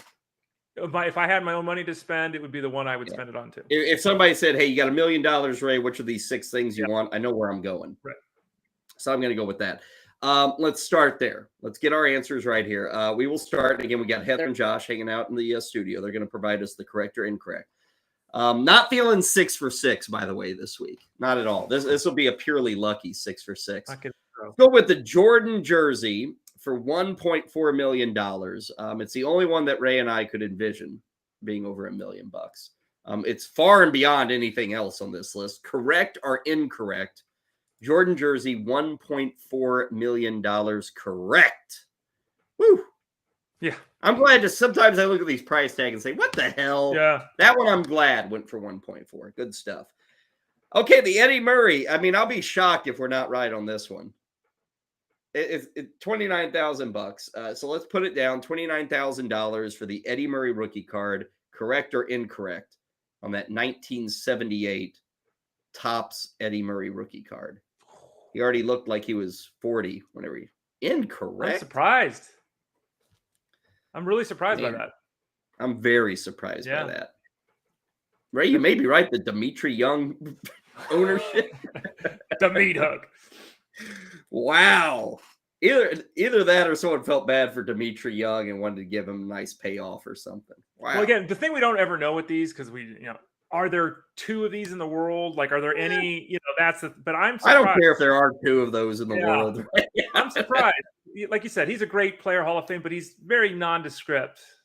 Yeah. Cool. Well, now we could fall off a cliff because this, if you can't get that low one, everything tumbles. So let's go to the Mantle bat, the Mickey Mantle 62 All-Star Game bat. We've got it at $55,800. $55,800. Correct or incorrect on the Mantle All-Star bat? Again, there were 2 All-Star games back then. This one was used in a game. He went 0 for 1 with a strikeout and a walk. We are correct there. Okay, I think we got lucky on that one. Okay, so we're 2 out of 3 thus far. Let's go to the Human Torch, issue number 2. 45,600. Maybe this is 29K. Who knows? But 45,600. We'll go with that. Human Torch. Correct or incorrect? That is waiting. Incorrect. I just got it. Incorrect. There it is. I wonder if we just, God, but the Murray, 45,000. I might pay for the debut of Toro over the Eddie Murray. The plucky sidekick, as Josh said. Plucky sidekick. Yeah. Okay, well, maybe we can save face here. I would not be embarrassed with 4 out of 6 on this list. I think it's going to come down to a flip-flop between the wine and the Magic the Gathering card. Let's go with the wine first off. 12 bottles from somewhere in, I don't know, Switzerland, France, whatever. $540,000 for the 12 bottles of 1996 wine. Back in 96, I was drinking Boone's Farm. Other people were drinking Falls Name. Yeah, my investment was not correct, and I was not correct. Ray and I were not on the price tag. Incorrect on $540,000. I assume we are also incorrect on Magic the Gathering. Send it to us, Heather and Josh. We got it for $415,000. Incorrect or correct? I'm assuming incorrect. Let's see. Bad showing this week, Kyle. Yeah, but this was tough. This was tough. You know, and I like them tough. I like it to be difficult, and Josh gave us a difficult one. We got the high end, the Jordan jersey, and I think we kind of just got lucky with the Mantle bat. And once we missed the Eddie Murray thing, everything came tumbling down. So we will take a timeout. We're going to talk basketball with Justin Finsterman, and we'll get you the correct price tags. How much for that Magic the Gathering card? How much for the wine? The Eddie Murray rookie card? And the Human Torch comic book, issue number 2, the debut of Toro. Never heard of Toro, but now I know. We'll get you those price tags, talk to Justin. Stay with us. More of Lunch Money coming your way on BSN.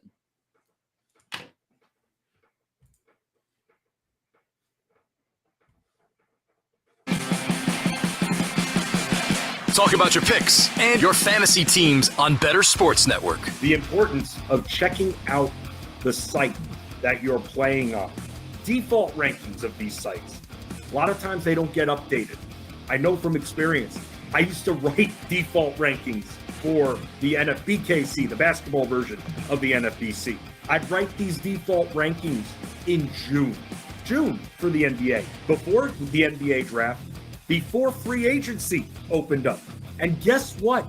I was never asked to write an update article or update the default rankings. This happens a lot. Maybe if there's something obvious, it gets updated. Aaron Judge, for some reason, hurts his back. Maybe they make that change. Just maybe. but you don't know that. And that's why it's just so important that you show up to your draft room or you do that pre-draft prep. We're all busy. We know we're about to devote a lot of time to our fantasy baseball drafts.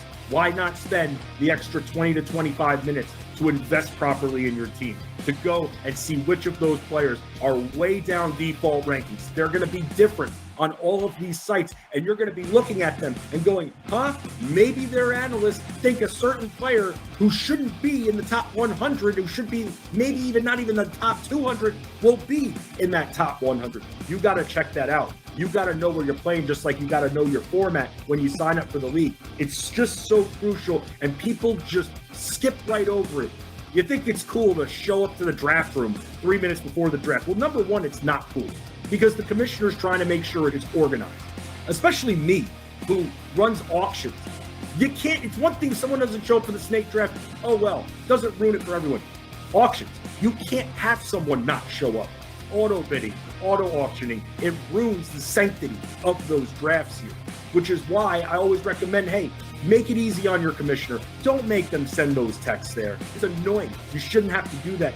Don't wait till the last minute and get in there about 20, 25 minutes before so you can just look up and down the entire default rankings list so you can make a queue out of that, Ron. And the reason I keep saying this is because people still show up 2, 3 minutes before the draft, and that's it. In fact, in one of my auctions, people were asking me where certain players were, and I go, did you search their name? No, I just got in. Well, that's no excuse right there. That's your own fault. I mean, when you're organized, so when you're a hard person to ask here. You're getting those questions. This is your preschool league, right? People don't know how to search player names. People freak out. They don't think. That's the problem. Because they show up 2 minutes before the draft. That's why. The Playbook with Fensty and Ronis, presented by FantasyAlarm.com. Weekdays at 5 Eastern on Bettor Sports Network.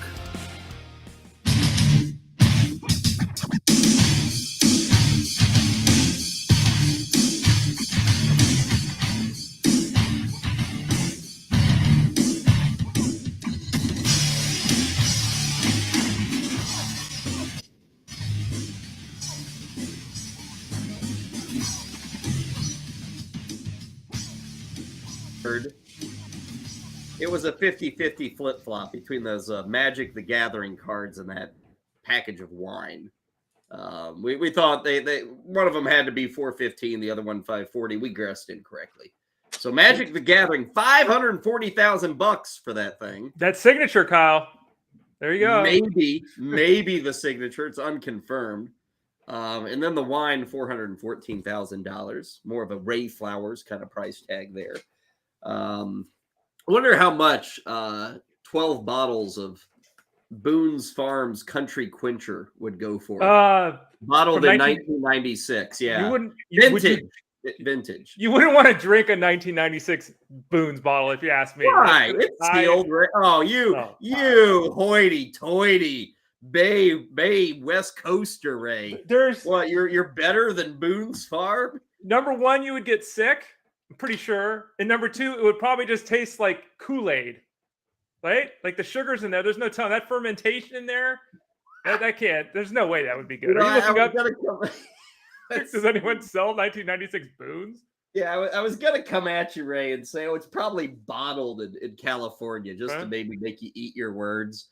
I'm glad I didn't say anything because, as far as I can tell, Boone's Farm, let's see, bottling plant. Because it's a bottling plant. It's not a winery. I think it's in Illinois. It's oh, goodness. I just did a search, 1996 Boone's Farm wine. Yeah. Nothing's popping up, Kyle.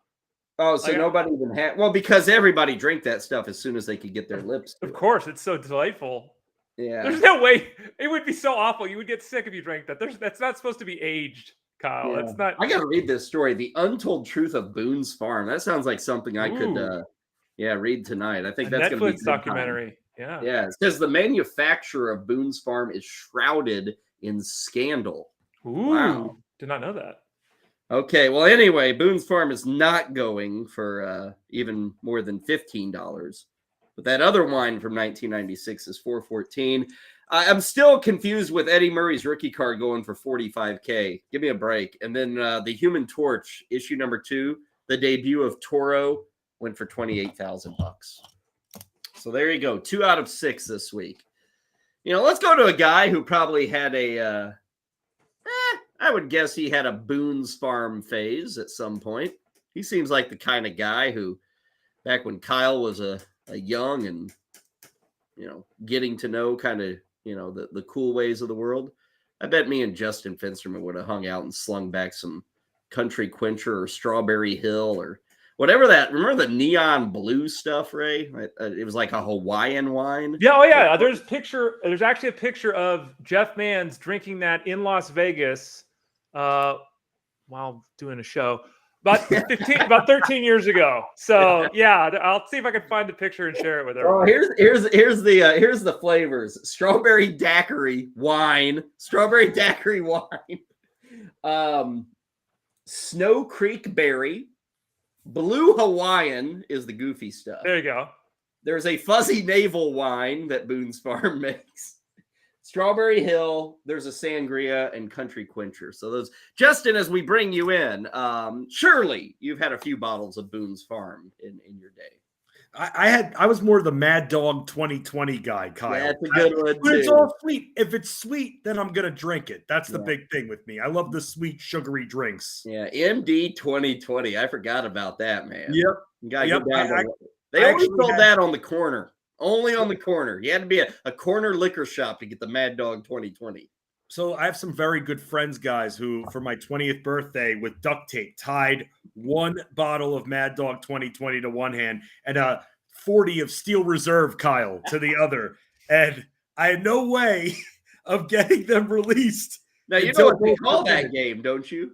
What's that? Edward Scissorhands, right? Yeah, Edward 40 hands. Because you have 40 hands, yes. Yeah, 40 ounces. But you're on it. Wow, but I've never heard the mixture. Oh, yeah. Jesus. Yeah. I don't remember much after that. Yeah, did you have to get your stomach pumped after? No, I did not. Luckily, I'm a big man, so I can hold a lot of booze. Okay, he's a big man. He's a fun man. Good to be talking some hoops with our friend Justin Finsterman, who is also a Knicks fan. The Knicks came up short last night. They scored 134 points, but they still lost by 6 to the Minnesota Timberwolves. Although Julius Randle got into the Knickerbocker record book, 57 points. There actually aren't a lot of Knicks who've scored that many points. So he gets to 57. Now, he is a guy, Justin, we never say, oh, he's one of the best in the game. But where does Julius Randle kind of rank in the fantasy world, do you think? I mean, I'd say he's top 15 this year. And if you look at the power forward position guys a little bit more, you can argue that he's top 3 because technically Jason Tatum has played more small forward because you have Al Horford at the 4, and then you have Robert Williams when he's in at the 5. So when they're fully healthy, Jason Tatum's playing the 3. So I take him out of that mix. So I guess what? Giannis, a healthy LeBron, and then maybe Durant, but taking LeBron and Durant's health into consideration, Randall's been there, guys. Randall's played in 73 games this year, and he's averaging a double-double. And you know what? It's a bunch of credit to the Knicks coaching staff because they sat him down after last season. A lot got to him. The fans got to him. He was very mouthy. He had a very bad attitude. He got frustrated. This year, it's been a total 180, and he's been one of the leaders on this team. And a lot of that credit actually goes to new acquisition, Jalen Brunson. John Morant, Justin, is one of the best players in the league. And I haven't looked into what's going on. I know there's a bunch of things off the court, and he got suspended, and there's all kinds of things going on. What do we do with him moving forward? If you're in a keeper league, if you're looking forward to next season, if you're thinking about where am I going to draft guys? Like, is he a first round pick still? Like, how do you play this right now? I think he's a second round pick, and unfortunately, we have to see if another incident happens in the offseason. I'm hoping for his sake that he has learned his lessons in some respect and maybe leave the gun at home and don't ever bring it outside anywhere. And with that, he's going to have to be careful. He's going to be closely watched by the league. Getting suspended by the league, it's going to put a target on his back. But ultimately, let's see how he is. Let's give him the benefit of the doubt, Ben. And next year, I'm thinking that he's going to be going in the second round. He's had a very, very good season. I think, though, with that little bit of paranoia there, I could see him going early second rather than bona fide first round pick. Justin Fensman of Fantasy Alarm and the Playbook here, talking some hoops with us. I'm a negative guy, Justin. You know this. Everyone knows it. Let's talk about. First time if you haven't heard this, I am. Let's talk about the really good Houston Rockets, who are really not good. 18 wins this year, 20 wins last year, 17 wins before that. They're in a rebuild. Is it working? Like, on the surface, we're not seeing any growth here. What are your thoughts about where the organization is at right now?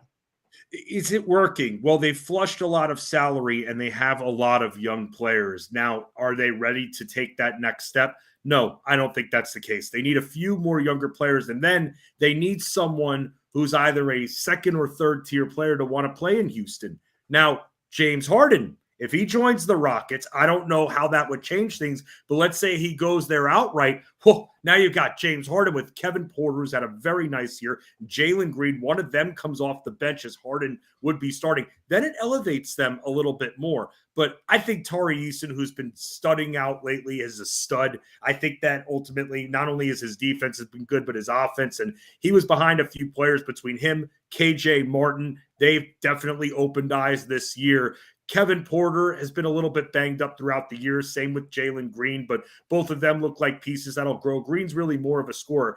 The biggest question is Alperen Şengün. He's not a good defender, but he does have offensive ability. If he can really improve that defense, then all of a sudden you'll start to see this team molt up like the magma, essentially, in the volcano. So I think they're about 2 years away, but they need a guy like James Harden to go there to elevate them further. But I'm very encouraged by the young talent that they have. You know, speaking of James Harden, he and his team having some success. Philadelphia's red hot. And the Eastern Conference has got a good race coming down the stretch with Boston and Milwaukee and Philly all very, very all of close. a sudden, Kyle, we've been talking about how great and crazy the West has been. Now the East has gotten very interesting. Well, it was only about 6 weeks ago. My lunch hunch was taking Philadelphia to win the East, to be the 1 seed.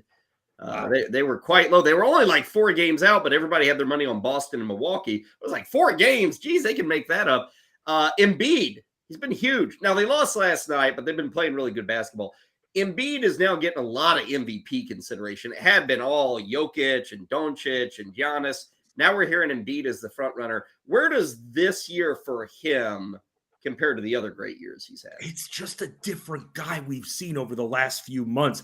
I don't know what it is, guys. He's always had that ability. He's carried this team on his back, and normally his back, or not his back, but another body part breaks in the process. This year, it really hasn't been the case, and that he's been the most dominant center in the game. He has been, at least recently. Nikola Jokic is right there. I can't take anything away from him. The guy's averaging a triple-double. But with what Embiid has done, the production he's put up, especially in the last few weeks, has definitely swayed those odds, Kyle. A couple weeks ago, we were talking about Jokic as a, minus 350 favorite. Now it's Embiid at minus 250. This stuff changes very quickly, but it comes down to the voters. And I'm telling you, the voters want any excuse not to give Jokic the MVP for the 3rd straight year. And Embiid is certainly making a great case. And it's just shown as the Sixers have leapfrogged the Celtics in the standings, who have slid down a little bit over the last few weeks. Same with Denver as well. Philly's definitely opened eyes that maybe it isn't a 2-team race in the Eastern Conference. Yeah. About 10 games left to go in the season. And so that means, 2 or 3 more regular season visits with Justin on Hoops.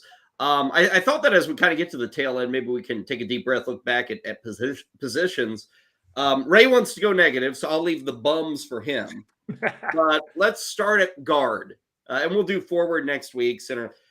Looking at guards, who's been maybe 2 or 3 top surprises at that position this year? Here's my first surprise. Russell Westbrook. Ooh. Listen, this guy was all but run out of town in LA. He has to take a spot on his bench. He still put up the production. He was still a 4-category producer. Then you wonder if that's how it's going to remain. What's going to happen around the deadline? Will they try to release him? Will another team take a shot on him? And then after the trade to the Jazz and all that went down, ending up at the Clippers was such a great, it was the one landing spot that just made sense. The one team that he fit on. And he's been producing, guys. He's been getting the minutes and he's been productive. The points are a little bit up and down, but considering he's on a team with other wings who handle most of the scoring there, he's done very well. So I got to tip my cap to him after we pretty much spent the entire year hating on this guy. So he's been a surprise. The other two, I mentioned Kevin Porter before. The problem is, though, he's only played in 50 games, so the health really just took it out of him. But he rebounds. He definitely drops dimes and also grabs some steals. So he's been a surprise. Kelly Oubre Jr., with LaMelo Ball, with all of his injuries, Kelly Oubre averaged over 20 points per game this year. Another guy with minor health concerns, but definitely a big surprise considering they had other players like Gordon Hayward in and out of the lineup, Terry Rozier, Dennis Smith. For him to be able to carve his own piece in there over 20 points per game, very special. And I want to give a special shout out, guys, to Chris Dunn. Because Chris Dunn, who's been on a few 10-day contracts now for the rest of the season with the Jazz, taking advantage of the opportunity. And for those in their playoffs right now in fantasy basketball, he's still out there on your waiver wire. And he's been pretty darn good over the last handful of games as Colin Sexton continues to be out. And same with Jordan Clarkson. He's taken full advantage. And let's not forget that this dude from Providence can play 3 positions on the floor, both guard spots, and even at times had to play small forward in previous years. That right there shows his versatility. Justin, if you didn't know, I'm kind of a negative guy. Really? Yeah, kind of, on occasion. Give us some bums at the guard position. Who are the guys that Ray Flowers would say, yeah, you stunk this year, and we're going to point it out because you did?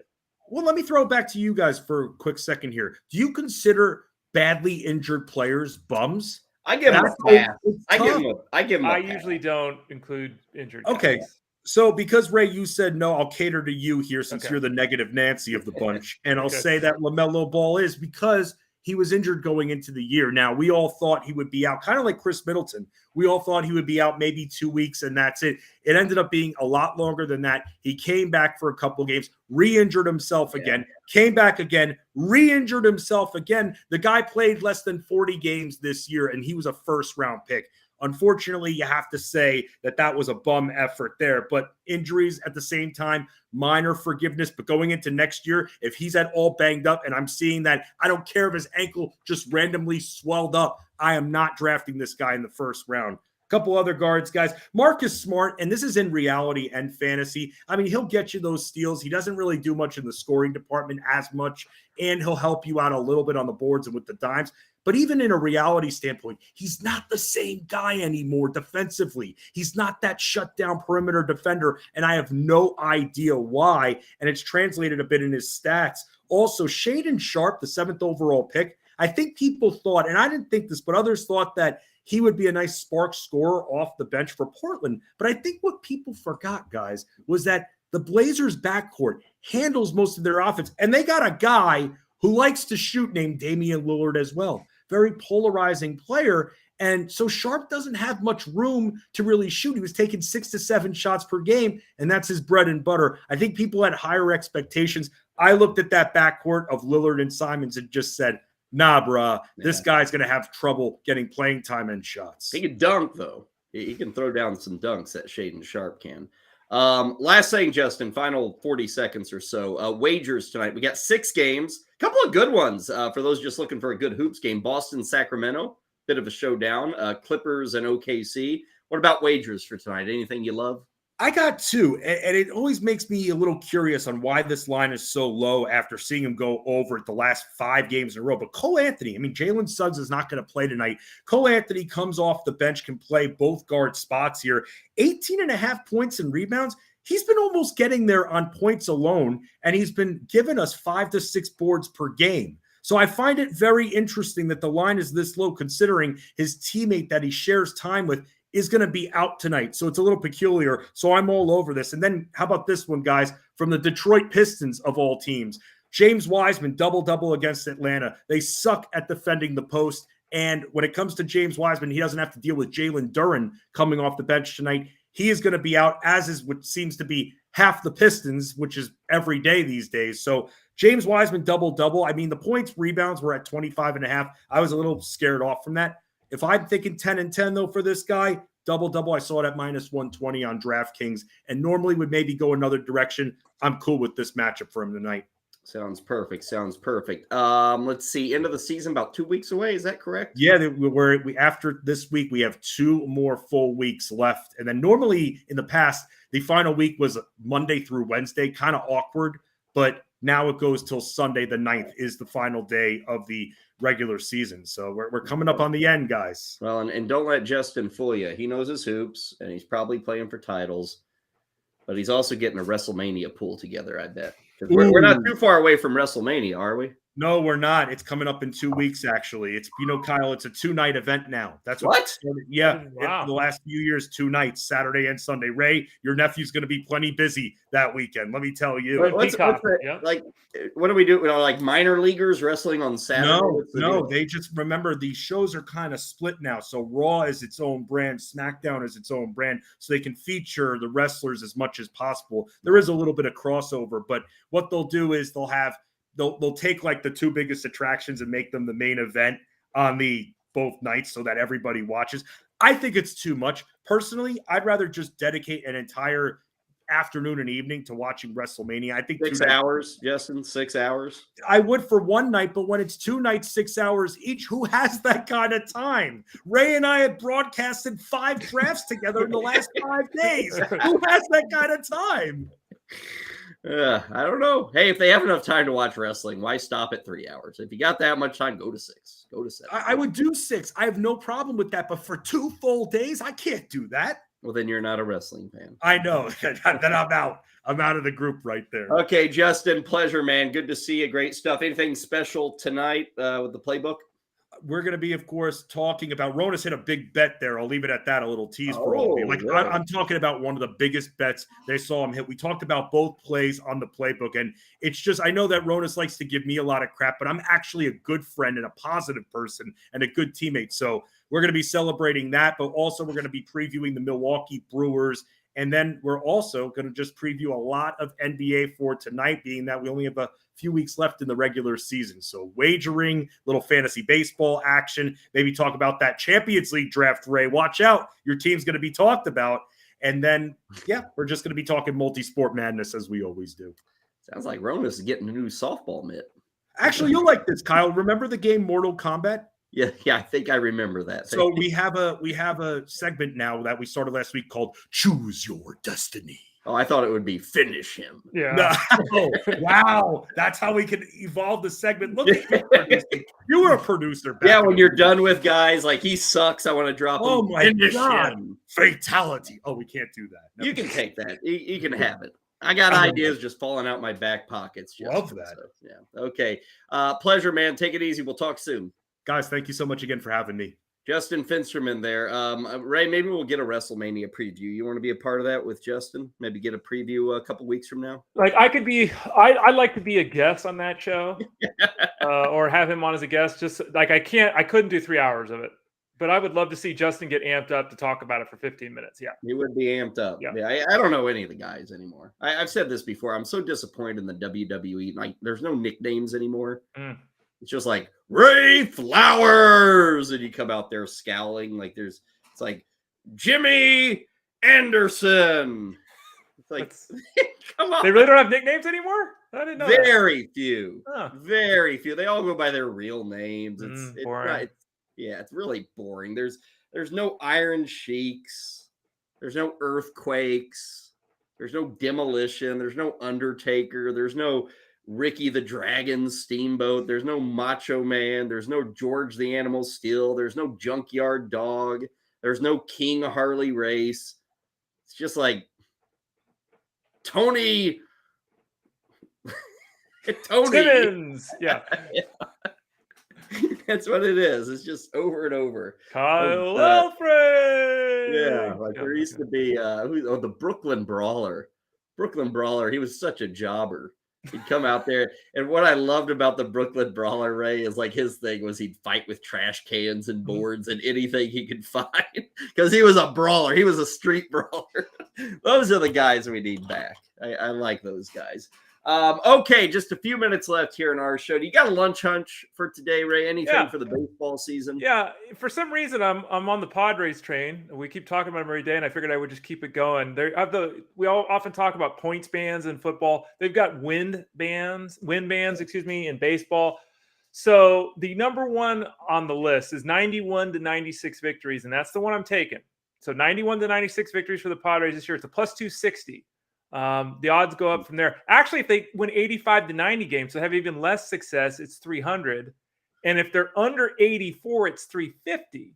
So it's very interesting how that goes. But again, I took the 91 to 96. Can you see what the Dodgers are under 84? Like if it just fell, I'll pull it up. For the Dodgers, I'm guessing that's like plus 500, plus 600, something like that. You have to give me a second because I didn't have it open. I just Yeah. had it on my sheet here. I just love throwing random questions at you and making you search them out on air Right.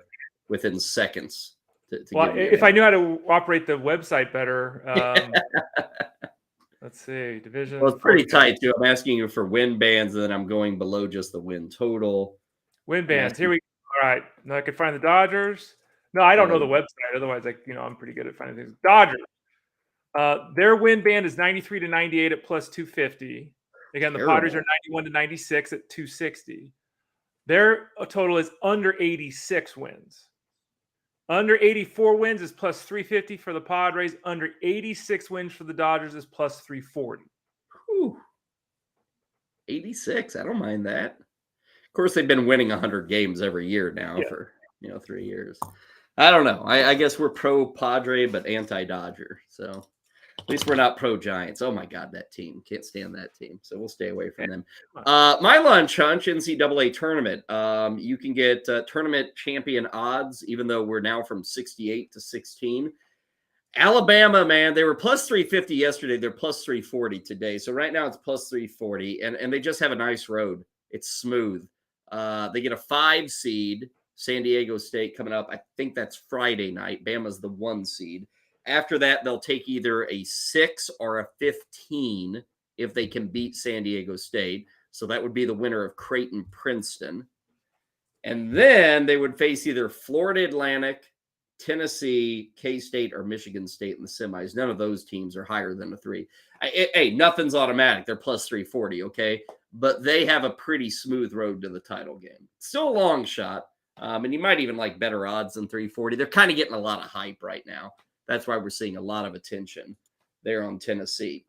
Quickly on the football side, we told you about Dalton Schultz and Devin Singletary going to Houston. What we didn't tell you is that Auburn is having their pro day today. And Cam Newton going back to school. He's going to throw in front of the NFL scouts. Yeah, he says there's not 32 better quarterbacks than him. He might be right about that, to be fair. We got some bad quarterback play. We'll see if he's physically okay. And if he is, if a team would be willing to take him. He's shown a willingness to have a backup role. So I assume he'll find a job if he wants one. If you're Baltimore, get him. You don't want him as your quarterback. But, turn him into a running back. Turn him into some kind of hybrid. Right. I don't think he's a quarterback anymore. Taysom Hill? Taysom Hill, yeah. Now it seems late in the game. You'd want to do this when a guy's 24, not when he's 32 or whatever. Right. So you're going to give him nothing. It's a very minimal contract. Right. But for a team that loves to run and is all about kind of confusing you, go get him. Take him and make him a running back. And if you need to have him throw on a play, you can do it. Buffalo has added Damian Harris. Vegas has signed O.J. Howard. And Roger Goodell is going to get an extension. He is not leaving yet. And Ronald Jones signed with the Cowboys just a few minutes ago. Still got Zeke floating out there. Yep. So we'll see. Ronald Jones to the Cowboys. They continue to make moves that make you wonder what's going to be the outlook for that Cowboys team in 2023. That takes us to the end of the road. Want to thank our producers, Heather Klein, Josh Winchester, Ray Flowers. We're back tomorrow, 12 Eastern on BSN.